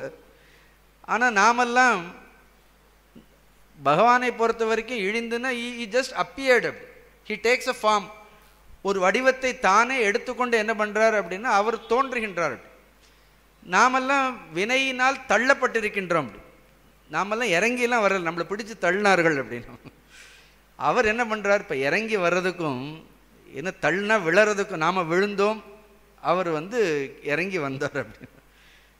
அதனால் குருவிற்கு என்ன கிடையாது, எந்த ஒரு கர்ம வினைகளும் கிடையாது. கர்ம வினைகளினால் தோன்றக்கூடியவர் கிடையாது. ஒருத்தருக்கு கர்ம வினைகள் இருக்கிறதுன்னு அவர் எப்படி இன்னொருத்தருடைய கர்ம வினைகளை அழிக்க முடியும்? யார் ஒருவருக்கு எந்த கர்ம வினைகளும் இல்லாமல் இருக்கிறதோ அவர்கள் தான் இன்னொருத்தருடைய வினையை போக்க முடியும். அதனால் இழிந்துன்னா என்ன அர்த்தம் அப்படின்னா he manifested. தானே என்ன பண்ணுறார், தானே ஒரு உருவத்தை, எந்த உருவத்தை எப்படி தோன்ற வேண்டும், எந்த காலத்தில் வர வேண்டும், ஸ்வேச்சா, தன்னுடைய விருப்பம். he appears. கீதையில் கூட ரொம்ப அழகாக சொல்வார், அஜோபி சன் அவ்யயாத்மா பூதானாம் ஈஸ்வரோபி சம் பிரகிருதிம் சுவாமதிஷ்டாய சம்பவாமி ஆத்மமாயையா அப்படின்னு. அங்கே சொல்லும்போது நான் பிறந்தேன்னு சொல்லலை, சம்பவாமி. திருப்பி இன்னொரு இடத்துலையும் சொல்கிறாரு சம்பவாமி. எந்த ஸ்லோகம் இது, சம்பவாமி யுகே யுகேன்னு. அங்கே சம்யக் பவாமின்னு என்ன அர்த்தம், ஐ பர்ஃபெக்ட்லி மேனிஃபெஸ்ட் மை செல்ஃப். என்னை நானே சிருஷ்டித்து கொள்கின்றேன், என்னை நானே தோற்றுவித்து கொள்கின்றேன். அப்படி எல்லா தோற்றங்களுக்கும் அப்பாற்பட்டு இருக்கக்கூடிய அந்த இறைத்தன்மை ஜீவன்களுக்கு அனுகிரகம் செய்ய வேண்டும் என்பதற்காக, நம்முடைய வினைகளை போக்க வேண்டும் என்பதற்காக எந்த ஒரு உருவத்தையும் எடுக்க வேண்டிய அவசியமே இல்லாவிட்டாலும் என்ன செய்கின்றது, அது ஒரு உருவத்தை எடுத்து நமக்காக என்ன பண்ணுகின்றது, நமக்காக கீழே இறங்கி வருகின்றது. அதான் இழிந்துன்னா என்ன அர்த்தம், இழிந்துன்னா இறங்கி வருதல், டிசண்டட். அதனால் அவதரணம், அவதரணம்னா they just come, they just appear. இந்த பூமி பாரத பூமி அப்படி எவ்வளவு குருமார்கள் அப்படி வந்து போயிருக்கின்றனர், இன்றைக்கும் வந்து சென்று கொண்டே தான் இருக்கின்றார்கள். இங்கே குருவிற்கு பெருசாக பஞ்சமே இல்லை, சீடர்களுக்கு தான் பஞ்சமாகும். தேர் ஆர் ஆல்வேஸ் இந்த உலகம், இந்த பாரத தேசம் எவ்வளவு குருமார்களை நமக்கு கொடுத்திருக்கின்றது. இந்த ராமகிருஷ்ண பரமஹம்சர் விவேகானந்தர் சரித்திரங்களை எல்லாம் படிக்கும் பொழுது கூட விவேகானந்தர் கூட ஒரு ரிஷி தான் கீழே இறங்கி வந்தார்னு அது ஒரு நல்ல காட்சியாக ராமகிருஷ்ண பரமஹம்சருக்கு தெரிந்ததுன்னு கூட சொல்வார்களே இல்லை? எப்படி அழகாக சொல்வார், ஒரு குழந்தைய தவழ்ந்த ராமகிருஷ்ணருடைய மடியில் போய் உட்கார்ந்த மாதிரி ஒரு காட்சி பார்க்கிறார், நான் இறங்கி வர்றேன்னு சொல்கிறாருன்னு எவ்வளோ அழகாக சொல்லியிருக்கின்றார்கள். அதனால் குருவிற்கு பிறவி இல்லை, அதனால் அவருக்கு என்ன கிடையாது, பந்தம் இல்லை. அதனால் அவருக்கு என்ன கிடையாது, he doesn't die. அவருடைய உடலிற்கு வேண்டுமென்றால் ஒரு தோற்றம் இருக்கலாம், ஒரு மறைவு. So he appeared, then he simply disappears. there is only appearance and only disappearance. He is neither born, nor does he die. அவருக்கு பிறப்பும் கிடையாது, அவருக்கு என்ன கிடையாது, இறப்பும் கிடையாது. அதனால் விண்ணின்று இழிந்து. சரி, இதுக்கு வேறு வேறு விளக்கங்கள் சொல்பவர்களெல்லாம் இருக்கிற நிறைய விளக்கங்கள் இருக்கின்றது. நம்ம நான் ஏற்கனவே சொல்லிட்டேன், சாதாரணமான இன்னும் எளிமையான விளக்கங்களை மட்டும் பார்ப்போம். விண்ணின்று இழிந்து அப்படி என்ன பண்ணுறார், கீழே இறங்கி வருகின்றார். அவர் சொல்கிறார், அவருடைய அனுபவம் பாருங்கள். என்னுடைய குருநாதர், அவருக்கு நந்தி தான் குருநாதர்னு சொல்கிறார். அவர் சாக்ஷாத் சிவமே, சிவனுக்கும் நந்திக்கும் வேறு இல்லைன்னு ஒரு பாட்டே சொல்கிறார். குருவே சிவமன கூறினன் நந்தி. அந்த நந்தி, இங்கே நந்தின்னு சொல்கிறது சிவனை தான் சொல்கிறார். சிவமே குருவன கூறினன் நந்தின்னு என்னுடைய குருநாதர். என்ன குரு வேறு யாரும் இல்லை, சிவமே குருவன கூறினன் நந்தி. குருவே சிவம் என்பது குறித்து ஓரார். அப்படி என்னதான் குருவே சிவனே குருவாக வந்தால் நம்மளுடைய அஜ்ஞானம் என்ன இருக்கும், அதை நாம் தேகமாகத்தான் பார்ப்போம். அங்கேயும் நம்ம அவர்களை அவமரியாதை செய்வோம், புகழ்வோம், இகழ்வோம். பட் அதை பற்றிலாம் அவர்கள் பெரிதாக கவலைப்படுவதே கிடையாது. ஆனால் குருவே சிவம் என்பது குறித்து ஓரார். அப்படி அது ஒரு பெரிய சிவ தத்துவமே நம்மை உயர்த்த வேண்டும் என்பதற்காக நமக்கு ஒரு மானுட உருவில் வந்திருக்குது என்பதை குறித்து ஒரு முழுமையான புரிதல் என்பது கூட என்ன இருக்காது, மானுடர்களிடத்தில் இருக்காது. குருவே சிவனுமாய் கோனுமாய் நிற்கும். அந்த குருவே சாக்ஷாத். அதனால்தான் ஒரு நல்ல சீடனுக்கு தன்னுடைய குரு சிவமாக காட்சி கொடுப்பார்னு அப்படி அனுபவங்கள் இருக்கின்றது. ஒவ்வொருத்தருக்கு ஒவ்வொரு அனுபவம் இருக்கும். அவருக்கு இஷ்ட தெய்வம் சுப்பிரமணியராக இருந்தால் குரு சுப்பிரமணியராக காட்சி கொடுப்பார். இஷ்ட தெய்வம் கிருஷ்ணராக இருந்தால் குரு கிருஷ்ணராக காட்சி கொடுப்பார். அதனால சில நேரங்களில் ஒரு சீடன் தன்னுடைய குருநாதரை தன்னுடைய இஷ்ட தெய்வமாக கூட பார்க்கிறான். அதனால வித்தியாசம் கூட அங்கே கிடையாது. அதனால தான் குருவே சிவனுமாய் கோனுமாய் நிற்கும். அவர் அது கோன்னா தலைவன் அர்த்தம். அவரே தலைவன். யார் நம்ம தலைவர்? ஏன்னா இறைவனை தவிர அவர் தான் தலைவர். குருவே உரை உணர்வு அற்றதோர் கோவே. அந்த குருவினிடத்தில் என்ன கிடையாது, ஒரு உரை. உரைன்னா என்ன கிடையாது, சொல் இல்லை. உணர்வு என்ன, அற்றதோர் கோவே. அங்கே உரையும் இல்லை, உணர்வும் இல்லை. அப்படின்னு என்ன அர்த்தம், சொல்லும் இல்லை, மனமும் இல்லை. வாக்கும் மனமும் எட்டா மனோலயம். அவையார் சொல்றார், அது வாக்கிற்கும் மனதிற்கும் அப்பாற்பட்ட ஒரு குருநாதர். அப்படி ஒரு குருநாதர் நமக்கு கிடைத்தால் எவ்வளவு பேறு பெற்றவர்களாக இருக்க வேண்டும். நம்ம ரொம்ப அழகாக விண்ணின்று இழிந்து இப்படி ஒரு சாக்ஷாத் சிவமே எனக்கு குருவாக என்னுடைய வாழ்க்கையில் எனக்கு கிடைத்தது. வந்தது என்ன பண்ணுறார், இது ஸ்லோகமே இருக்கிறது. சிவோ பிரம்ம அவிகாரக ச பக்தஹேத்தோகோ திருதாக்கிருதிகி. சிவமே பிரம்மம், சமஸ்கிருதத்தில் இருக்கு. சிவ பிரம்ம அவிகாரக, சிவமே விகாரமில்லாத பிரம்மம். பக்தஹேத்தோகோ திருதாக்கிருதிகி. அது பக்தர்களுடைய நலனுக்காக திருத்தம்னா தாங்கிக் கொள்வது, ஆக்கிருத்தினா ஒரு வடிவம். அது ஒரு வடிவத்தை எடுத்துக்கொண்டு வந்திருக்கின்றது. அப்படி சப்போஸ் நமக்கு குருன்னு ஒருத்தர் இல்லைன்னா கவலைப்பட வேண்டாம். சிவனையே நம்ம என்ன பண்ண வேண்டியதான், சிவனையே குருவாக பாவித்து, எனக்கு குரு இல்லையே நினைக்க வேண்டாம்.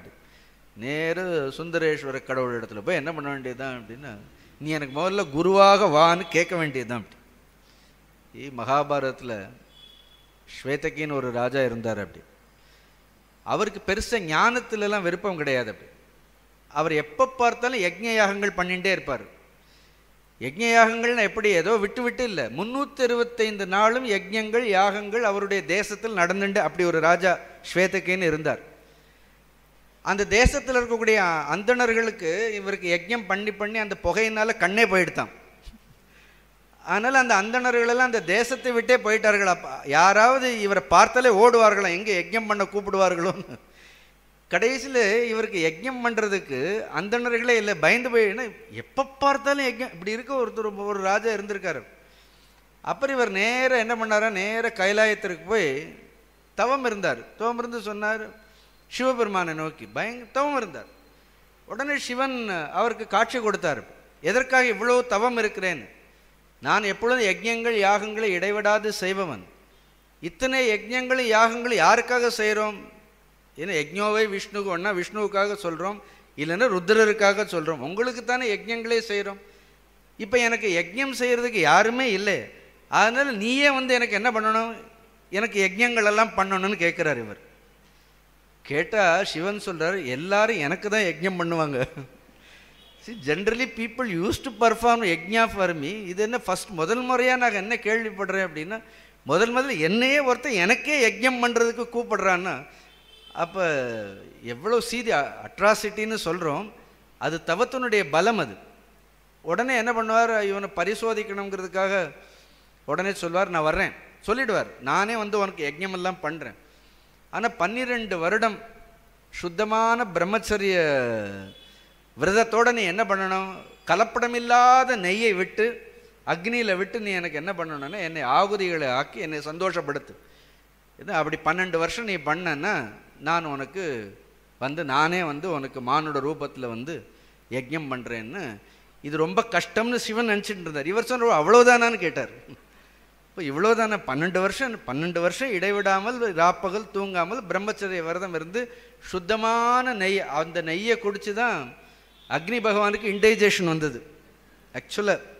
அப்புறம் அந்த கதையை போனோன்னா நான் முழு மகாபாரதம் சொல்லுவேன். அப்படி தான் காண்டவ தகனமே நடந்தது. அப்படி அதன் பிறகு தான் கிருஷ்ணார்ஜுனர்கள் அந்த அக்னிக்காக காண்டவ தகனத்தை பண்ணி, ஏன்னா அதில் நிறைய ஆயுர்வேத மூலிகைகள்லாம் இருக்கா இல்லையா, அதெல்லாம் சாப்பிட்டப்புறம் அக்னிக்கு என்ன எடுத்தான்.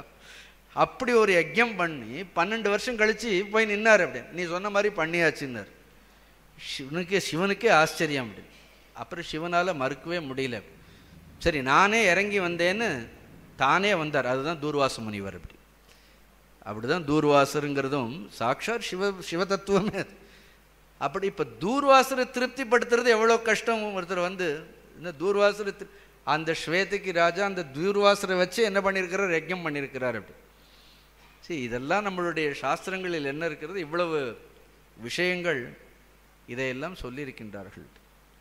அதில் இங்கே விண்ணின்று இழிந்து வினைக்கீடாய் மெய்ய கொண்டியது ஏன் சொன்னேன்னா, சிவனே தான் என்ன பண்ணுறார் அப்படின்னா, குருவாக வரக்கூடியது யார் அப்படின்னா சாக்ஷாத் சிவமே குருவாக வருகின்றது. ஒரு மானுட உருவில் அவர் வருகின்றார். விண்ணின்று இழிந்து, இது முதல் வரி. ரெண்டாவது, வினைக்கு ஈடாய் மெய் கொண்டு. இங்கே வினைக்குன்னு அவருடைய வினைக்குன்னு இல்லை, அவருக்கு என்ன வினை இருக்கிறது, அவர்களுடைய வினைக்கு ஏற்ற மாதிரி. இப்போ ஒரே குரு தான், எவ்வளோ சீடர்கள் இருப்பார்கள் அப்படின்னா, but with each one he takes different form அப்படின்னு. அப்படி தான் ஒவ்வொருத்தரிடத்துலையும் என்ன இருக்கிறார். இப்போ ஒரே குரு தான், சீடர்களை எல்லாரிடத்துலையும் ஒரே மாதிரி இருக்க முடியாது. அப்படின்னு எல்லாரையும் ஒரே மாதிரி பாவிக்கின்றார். ஆனால் அவரவர்களுடைய பக்குவங்களுக்கு ஏற்ற மாதிரி என்ன பண்ணுறாரு. இப்போ அதே கிருஷ்ணரை ஒவ்வொருத்தர் எப்படி இல்லை, கோபிகள் கிருஷ்ணரை பார்த்த விதமே வேறு. உத்தவன் கிருஷ்ணரை பார்த்த விதமே வேறு. உத்தவன் சாட்சாத் கிருஷ்ணரை குருவாகத்தான் பாவித்தான். உத்தவனுக்கு குருவாக இருந்தார். மைத்ரேய ரிஷின்னு ஒரு பெரிய ரிஷி இருந்தார். அப்படி அவர் சாட்சாத் கிருஷ்ண தரிசனம் ஆயிடுத்து அவருக்கு, மைத்ரேய ரிஷிக்கு. அதெல்லாம் ரொம்ப ஆச்சரியமான விஷயங்கள். அப்படி இப்போ ஒவ்வொருத்தருக்கும் கிருஷ்ணர் ஒவ்வொரு மாதிரி தெரிந்தார். அப்படி அதே மாதிரி இங்கேயும் பார்த்தால் வினைக்கு ஈடாயினா அவரவர்களுடைய வினைக்கு ஏற்ற மாதிரி, ஸோ அவர்களுடைய லட்சணத்திற்கு ஏற்ற மாதிரி அந்த குரு என்ன பண்ணுறார், ஒரு உருவை எடுத்துக்கொண்டு. இது திருவாசகத்திலையும் இது அழகாக சொல்லப்பட்டிருக்கு. இது திருவாசகத்திலையும் சொல்கிறார். மாணிக்க வாசகர் சொல்லும் பொழுது, மெய் காட்டிட்டு வேண்டுரு கொண்டு தக்கான் ஒருவன் ஆகிய தன்மையும்.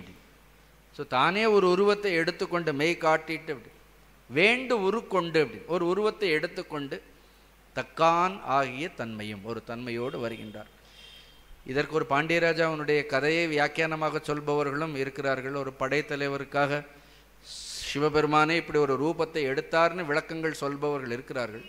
பட் நம்ம அந்த விளக்கத்திற்கு போக வேண்டாம். அவர்களுடைய வினைக்கு ஏற்ற மாதிரி அந்த குருவானவர் என்ன பண்ணுறார், ஒரு உருவத்தை எடுத்துக்கொண்டு விண்ணின்று இழிந்து வினைக்கீடாய் மெய் கொண்டு. அடுத்த வரி பாருங்க, தன் நின்ற தாளை தலைக்காவல் முன் வைத்து. ஆனால் அவர் எங்கிருந்து வர்றார், நேர கைலாயத்திலேருந்து வர்றாரா இல்லையா அப்படின்னு. அதனால் தாள்னா இறைவனுடைய அடி. அப்படி அது எப்படி இருக்கிறதாம் அப்படின்னா, தமிழில் 2 அர்த்தங்கள் உண்டு அப்படின்னு. ஒன்று வந்து தன்மை, தன்மைக்கு தமிழில் தாழ்வு நிலைன்னு ஒன்று இருக்குது, அப்படி தாழ்ந்த நிலைன்னு ஒன்று இருக்குது. அதனால தான் உயர்ந்த நிலையிலிருந்து என்ன பண்ணுறார், அவர் ஒரு வடிவத்தை எடுத்துக்கொண்டு வரும் பொழுது அந்த நிலையிலிருந்து இது தாழ்ந்த நிலை, தன் நின்ற அப்படின்னா ஒரு இன்னொரு நிலைக்கு, அந்த நிலையிலிருந்து இந்த நிலைக்கு, அப்படி விளக்கம் சொல்லக்கூடிய வியாக்கியானங்களும் இதற்கெல்லாம் உண்டு. ஆனால் நம்ம அவ்வளோ போக வேண்டாம்னு சொல்லிட்டேன். அதனால் இங்கே தன்னை என்ன அர்த்தம், தன்மைன்னா குளிர்ச்சி. அந்த குருவினுடைய பாதங்கள் எப்படி இருக்கும், குருவினுடைய பாதங்கள் அப்படியே குளிர்ச்சியான நேர கைலாயத்திலிருந்து வர்றாரு. அதனால் தன் நின்ற தாளை, என்ன தலை காவல் முன் வைத்து, அப்படி அந்த சீடனுக்கு என்ன பண்ணுறாரா அப்படின்னா, இன்னும் தன் நின்ற தாளை தலை காவல், காவலாக வைக்கின்றார். அவருடைய பாதத்தை எடுத்து அவனுடைய தலையில் வைத்தார் சொன்னாலும் தப்பில்லை அப்படின்னு. ஏன்னா இந்த சிஷ்யன் எதில் இருக்கிறான் அப்படின்னா, இந்த பிறவிங்கிற இந்த நோய், இந்த சம்சாரங்கிற இந்த வெட்பத்தில் நாம் எல்லாரும் என்ன பண்ணிருக்கிறோம், இந்த உஷ்ணத்தை இந்த வெட்பத்தை அனுபவித்து கொண்டே இருக்கிறோம். நமக்கு தெரியல, நாம் வேணால் ஏசி போட்டுட்டு உட்காந்துருக்கலாம், நம்ம சொல்லலாம் நமக்கு ஒரு வெப்பமும் தெரியல அப்படின்னு. வெளியில் வேணால் எல்லா ஏசியும் இருக்கலாம் அப்படின்னு, உள்ள மனிதர்களுடைய ஹிருதயம் எப்படி இருக்கிறது, தாபத்ரயம்னே சொல்வார்கள். திரயம்னா 3 விதமான தாபம். All the time our heart is burning because of so many உள்ள எவ்வளோ பிரச்சனைகள் உள்ள என்ன இருக்கிறது, வெந்து கொண்டே இருக்கின்றது. வந்து என்ன பண்ணுறாரு, முதல்ல தன் நின்ற தாளை கொண்டு வந்து வச்ச உடனே என்ன, கொஞ்சம் முதல்ல இவனுக்கு ஆஸ்வாசப்படுத்திக்கிட்டோம் அப்படின்னு. ஏன்னா இவனுடைய உள்ளம் குளிரட்டும்னு என்ன ஆகுது. அதனால ஒரு குரு வந்தாலே முதல்ல என்ன வரும், ஒரு நல்ல காற்று வரும் உள்ள அப்படின்னு. இந்த குரு கம்ஸ், முதல்ல அந்த குரு ஒரு தென்றல் புயல் மாதிரிலாம் வரமாட்டார் அவர். He comes like a gentle breeze. How to talk about his glory. He comes like a gentle breeze in a most unassuming form. அது குருவின் கண்டுபிடிக்க முடியாத ஒரு உருவம் அது. ஏன்னா எவ்வளவு தன்னை குறைத்து கொள்ள முடியுமோ, தாழ்த்தி கொள்ள முடியுமோ அப்படி என்ன பண்ணுறார் அப்படி. அப்படி ஒரு உருவத்தை எடுத்துக்கொண்டு தன்னின்ற தாளை வந்த உடனே முதல்ல வந்த உடனே என்ன பண்ணுறாரா, ஒரு லக்ஷ்மண் ரேகை போடுறாராம் அப்படின்னு. அந்த சீடனுக்கு முதல்ல he just first bestows protection அப்படி. அதுதான் குருவின் ஒரு, ஏன் குரு வேண்டுமான்னு கேட்டால் என்ன ஆகும், ஒரு குரு என்பவர் தன்னுடைய சீடனுக்கு முதலில் எதை அமைக்கின்றார் அப்படின்னு பார்த்தா ஒரு காவல் பண்ணுறார். அதுக்கு நல்ல உதாரணங்கள் கொடுப்பார். எப்படி பயிரிடக்கூடிய ஒரு விவசாயி முதல்ல பயிர்களையெல்லாம் நட்டு என்ன பண்ணுறார் அப்படின்னு, அந்த பயிர்களெல்லாம் நட்டு அந்த பயிர்களை என்ன பண்ணணும் அப்படின்னா, வெளியில் இருக்கக்கூடிய பசுக்களோ காளைகளோ விலங்குகளோ மேயாமல் இருக்க வேண்டும்ங்கிறதுக்கு அதுக்காக ஒரு வேலி அமைத்து அப்புறம் தானே என்ன பண்ணுறார், தானே காவலும் காக்கிறாரா. திருநெல்வேலின்னு ஒன்று இருக்கா இல்லையா, ஒரு ஊரே இருக்கா இல்லையா. ஏன்னா நெல்லுக்கு வேலி அமைக்கிற மாதிரி, ஏன்னா இந்த உயிரும் ஒரு பயிர், இது இப்போ வாடி வதங்கி போய் இருக்கிறது அப்படின்னு. ஏன்னா தன்னின்ற தாழ்னா முதல்ல தண்ணி ஊற்றுறாரு கொஞ்சம், முதல்ல என்ன பண்ணுறாரு அப்படின்னா, வந்த உடனே த குரு ஜஸ்ட் கிவ்ஸ் சம் ஹோப். ஒரு குரு வந்தால் தான் வாழ்க்கையில் there is a really a hope. அந்த ஜீவனுக்கு அது வரைக்கும் என்ன கிடையாது அப்படி. சௌகரியங்கள் வேண்டுமானால் எல்லாரும் கொடுக்கலாம் அப்படி. ஆனால் உண்மையிலே அந்த ஆன்மாவிற்கு உன்னை நீ அறிந்து கொள்ளலாம், இறைவனை அறியலாம், உனக்கு இதிலிருந்து மீள்வதற்கு வழி உண்டு அப்படிங்கக்கூடிய தட் ஹோப், அது எப்போ வரும், அது ஒரு குருநாதர்னு இருந்தால் வரும். அதனால் முதல்ல என்ன பண்ணுறார், அவரே பயிரிடுபவரே ஒரு வேலியை அமைத்து தானே பாதுகாப்பாக இருக்க மாதிரி முதல்ல என்ன பண்ணுறார், அந்த சீடனுக்கு முதல்ல ஒரு வேலியை அமைக்கின்றார். என்ன வேலி தெரியுமா, அது ஏதோ மின்சார வேலியெல்லாம் இல்லை அப்படி. இந்த உபதேசம் தான் வேலி அப்படி. இந்த வேதங்களை பொதுவாக சொல்வோம், ஆனால் அதுக்கு சொல்கிறதுக்கு பதிலாக இந்த 30 பாட்டு இருக்கு, இந்த 30 பாடல்கள் தான் குரு தன்னுடைய சீடனுக்கு அமைத்த ஒரு வேலி அப்படி. வேலி அப்படி. இதை தாண்டி போனால் என்ன ஆகும்னா, வெளியில் இருக்கக்கூடிய விஷயங்கள் எல்லாம் என்ன இடம், ஒன்று மேய்ஞ்சிடும் அப்படின்னு. அங்கே பயிர் அது வாட்டு வேலி போட்டு அது வாட்டு இருக்கும், அது வெளியில் போகாது அப்படி. பட் இந்த ஜீவனுக்கு 5 இந்திரியங்கள் இருக்கிறதா இல்லையா, இந்த 5 இந்திரியங்களும் 5 காளைகள் மாதிரி அப்படி. இது எப்போ பார்த்தாலும் எதை மேயலாம்னு என்ன இருக்கிறது, எதை மேயலாம்னு காத்துட்டே இருக்கிறது அப்படின்னு. அதனால் இந்த உபதேசத்தை வைத்து அந்த சீடனுடைய ஐம்புலன்களுடைய அவனுடைய அறிவை அழித்து விடாதபடி அவரே என்ன பண்ணுறாராம், அவரே காவலும் காத்து கொண்டே இருக்கிறாராம். இதை விட உங்களுக்கு ஒரு பெரிய வாட்ச்மேன் யார் வேண்டும்? And you need not pay anything அப்படின்னு, ஒரு சம்பளம் எதிர்பார்க்கறதே இல்லை அப்படி, அவர் இருக்கிறது கூட தெரியறதில்லை அப்படி. சரி, என்ன அழகாக சொல்லியிருக்கிறார், தன்னின்ற தாளை தலைக்காவல் முன் வைத்து. முன்னாடி என்ன பண்ணுறாரு அப்படின்னா, அந்த அந்த தன்னுடைய தாளை, தன்னுடைய திருவடிகளை அதே அவர் காவலாக வைத்து விடுகின்றார்.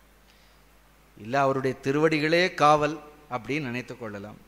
இல்லை அவருடைய உபதேசமே என்ன இருக்கின்றது, அவருடைய உபதேசமே நமக்கு காவலாக இருக்கின்றது. அப்படி வந்து அடுத்து என்ன பண்ணுறார், ரொம்ப அழகு. அப்புறம் கொஞ்சம் கொஞ்சமாக உடனே வேலையை ஆரம்பிக்க மாட்டார். அப்படி உள்ள நுழையிறதுக்கான வழியை பார்ப்பார். நம்ம we should only allow him. Guru உள்ளே போகிறதுக்கு நாம தானே நாம தான் என்ன பண்ணணும், அனுமதிக்கணும் அப்படி. ஏன்னா he will ask permission, shall I come in, shall I come in, உள்ளே வரலாமா, உள்ளே வரலாம். சச் எ டிக்னிஃபைடு பர்சன் அப்படின்னு, a man of highest dignity guru அப்படின்னு. நம்முடைய அனுமதி இல்லாமல், நம்முடைய சம்மதம் இல்லாமல் நம்முடைய எந்த ஒரு விஷயத்தையும் தொடமாட்டார்.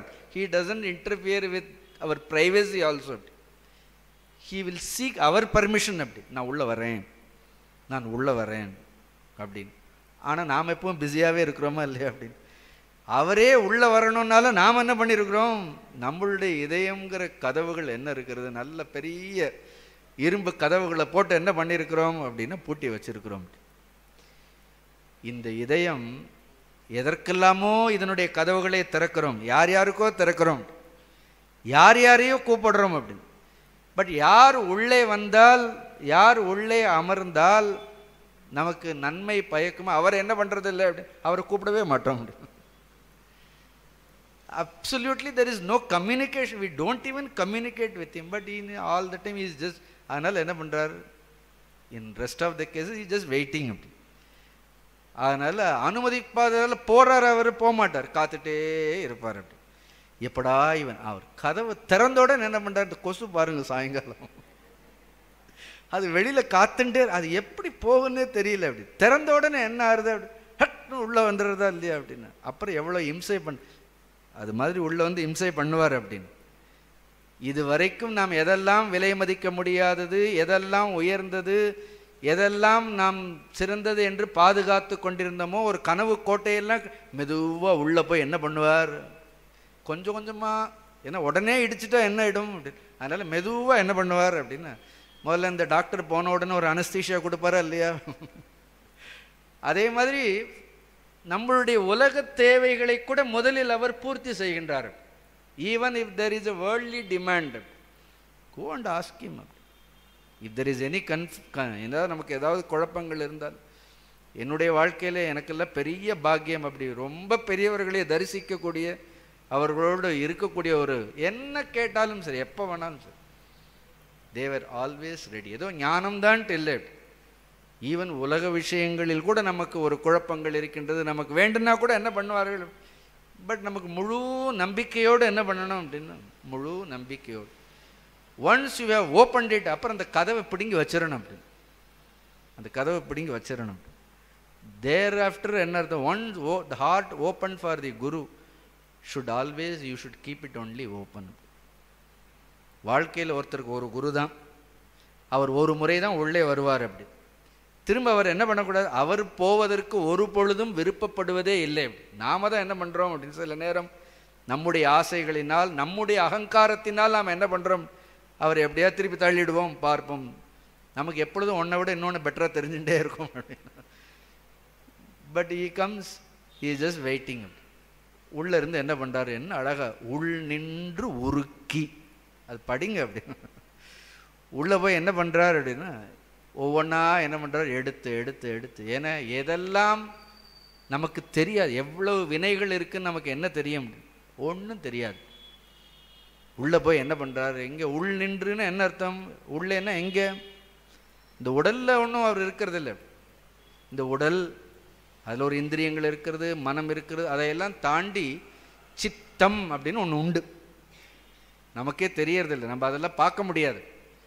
ஏன்னா அங்கே தான் மனிதர்களுடைய எல்லா பாபங்கள், புண்ணியங்கள், எல்லா வினைகளும் எங்கே இருக்கின்றது, அப்படின்னு உள்ள இந்த ஆள் மனம், சப்கான்ஷியஸ் மைண்டுன்னு சித்தத்தில் என்ன இருக்கின்றது, இந்த வினைகள் எல்லாம் என்ன இருக்கின்றது, அடுக்கு அடுக்கு அடுக்கு அடுக்காக ஃபைலாக இருக்குது. அப்படி எத்தனை ஃபைல்னே தெரியாது. அப்படி இத்தனை அவ்வளோ ஆலர் மெமரிஸ். அப்படி ஏன்னா ஒட்டுமொத்த நினைவுகள், ஏன்னா சித்தம்னாலே நினைவுகள்னு அர்த்தம். அப்படி ஒன்று லைட்டாக கொளுத்தி விட்டுருவார், வேறு ஒன்றும் பண்ண மாட்டார். ஜஸ்ட் என்ன ஆகும்னா பஸ்மமாக்கிடுவார். அப்படி he just goes and burns everything. அப்படி but friends, we should allow him to do it. அப்படி அதனால தான் ஆவாகயாமி, ஆசனம் சமர்ப்பயாமி. ஏன் இதெல்லாம் சொல்கிறோம்?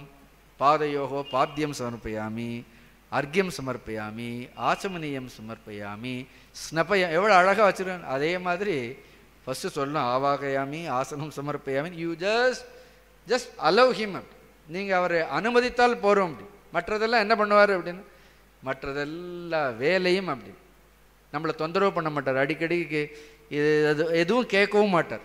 He doesn't disturb as.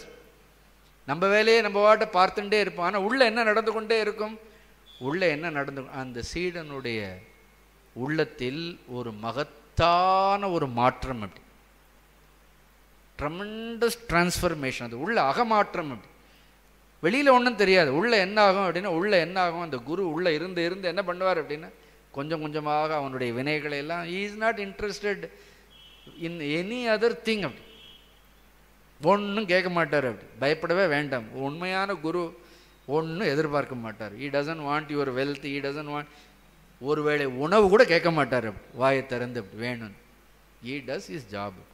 உள்ளே உட்கார்ந்து என்ன பண்ணுவார் அப்படி, you just allow him. உருக்கின்னு தானே சொல்லியிருக்கிறார்.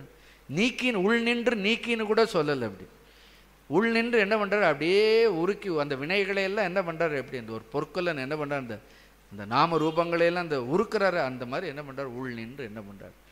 He just does that cleansing job. நான் எப்பவும் சொல்லுவேன், தோட்டி வேலையை பார்ப்பாருன்னு சொல்லுவேன் நான். உள்ளே உட்கார்ந்து என்ன பண்ணுறார், ஏன்னா உள்ள அவ்வளவு அழுக்குகள் இருக்கிறது. அப்படி அவ்வளவு விருப்புகள், அவ்வளவு வெறுப்புகள், அவ்வளவு போட்டிகள், பொறாமைகள்னு என்ன வச்சிருக்கிறோம். அப்படி உள்ள பூரா என்ன இருக்கிறது.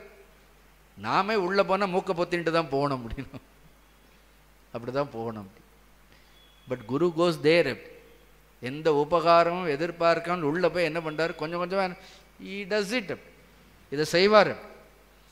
கடைசியில் எல்லாம் முடிஞ்சப்பறம் நீங்கள் நன்றி சொல்லலான்னு இருக்கக்கூட மாட்டார். அப்படின்னு இது நீங்கள் நன்றி சொல்லணும்னு காத்திருப்பவருக்கு பேர் குரு இல்லை, காணாமல் போகிறவருக்கு பேர் தான் குரு. அப்படி ஜஸ்ட் டிஸப்பியர். அவர் வேலையை அவர் செய்வார். செய்து முடிச்சுட்டு என்ன பண்ணுவார் அப்படின்னு, நின்று எதையும் எதிர்பார்க்காமல் யார் காணாமல் போகிறாரோ அவருக்கு பேர் தான் என்னது, அவர் உள் நின்று உருக்கி. எவ்வளோ அழகாக இருக்குது.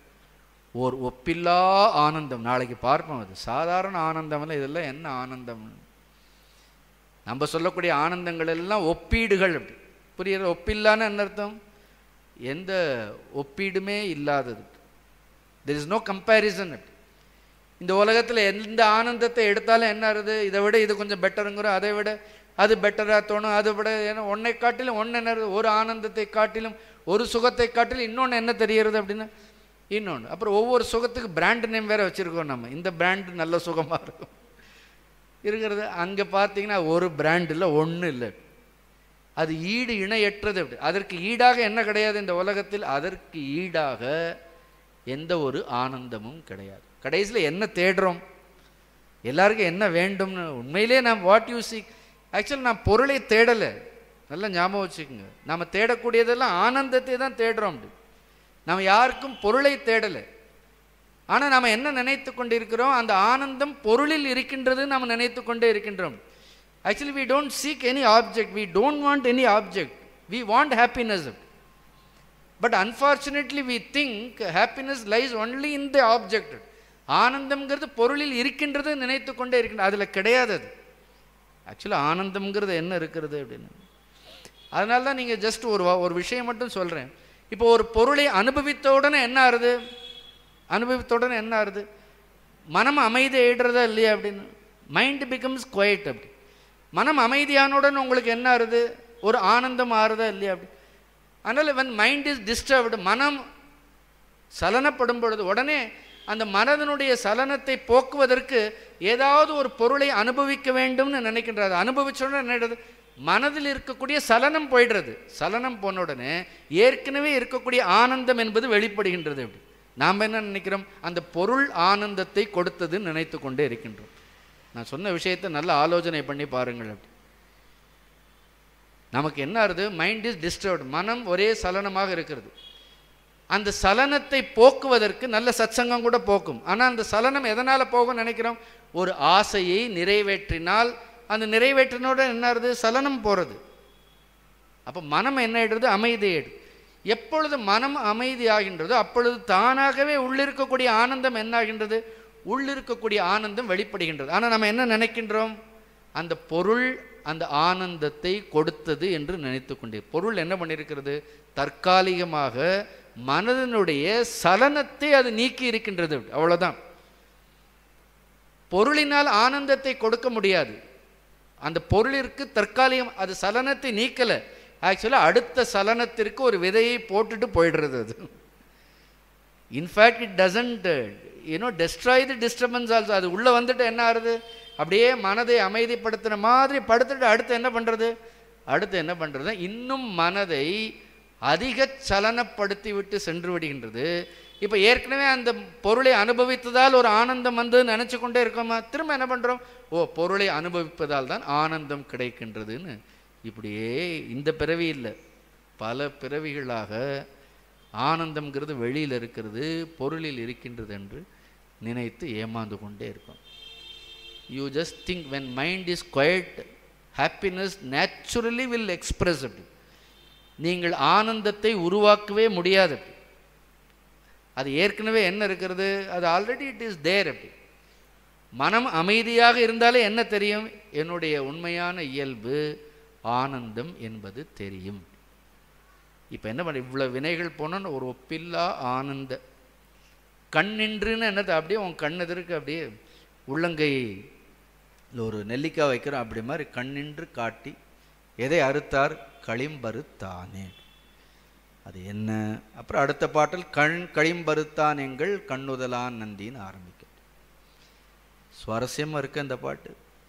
எவ்வளோ அருமையான பாட்டு. விண்ணின்றிழிந்து வினைக்கீடாய் மெய்கொண்டு தன்னின்ற தாளை தலைக்காவல் முன்வைத்து உள்நின்று உருக்கி ஓர் ஒப்பில்லா ஆனந்த கண்ணின்று காட்டி களிம்பறுத்தானே. அப்படியே மனப்பாடம் ஆயிடுத்து. இதுதான் என்ன? இது குரு செய்யக்கூடிய உபகாரம். போர். இன்னைக்கு இவ்வளோ போர். இறைவனுடைய நாமத்தை சொல்வோம். ஒரே ஒரு நிமிஷம் சொல்வோம். ஓம் நம சிவாய, ஓம் நம சிவாய,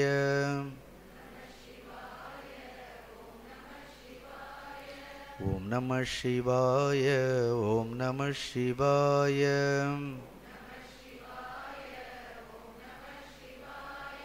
ஓம் நம சிவாய, ஓம் நம சிவாய,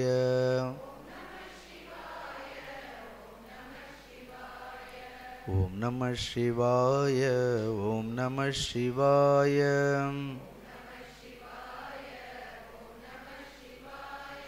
ஓம்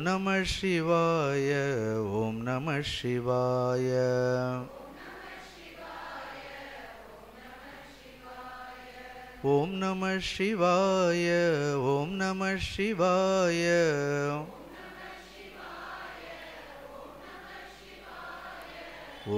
ஓம் நம சிவாய, ஓம் நம சிவாய,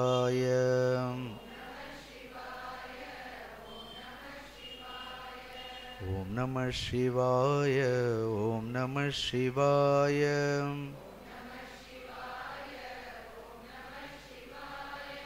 ஓம் நம சிவாய, ஓம் நம சிவாய,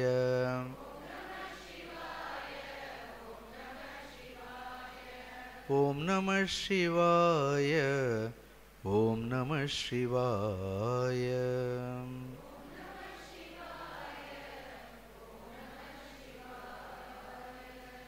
ஓம் பூர்ணமத பூர்ணமிதம் பூர்ணாத் பூர்ணமுதச்யதே பூர்ணஸ்ய பூர்ணமாதாய பூர்ணமேவாவசிஷ்யதே. ஓம் சாந்தி சாந்தி சாந்தி. ஹரி ஓம். ஸ்ரீ குருப்யோ நமः. ஹரி ஓம்.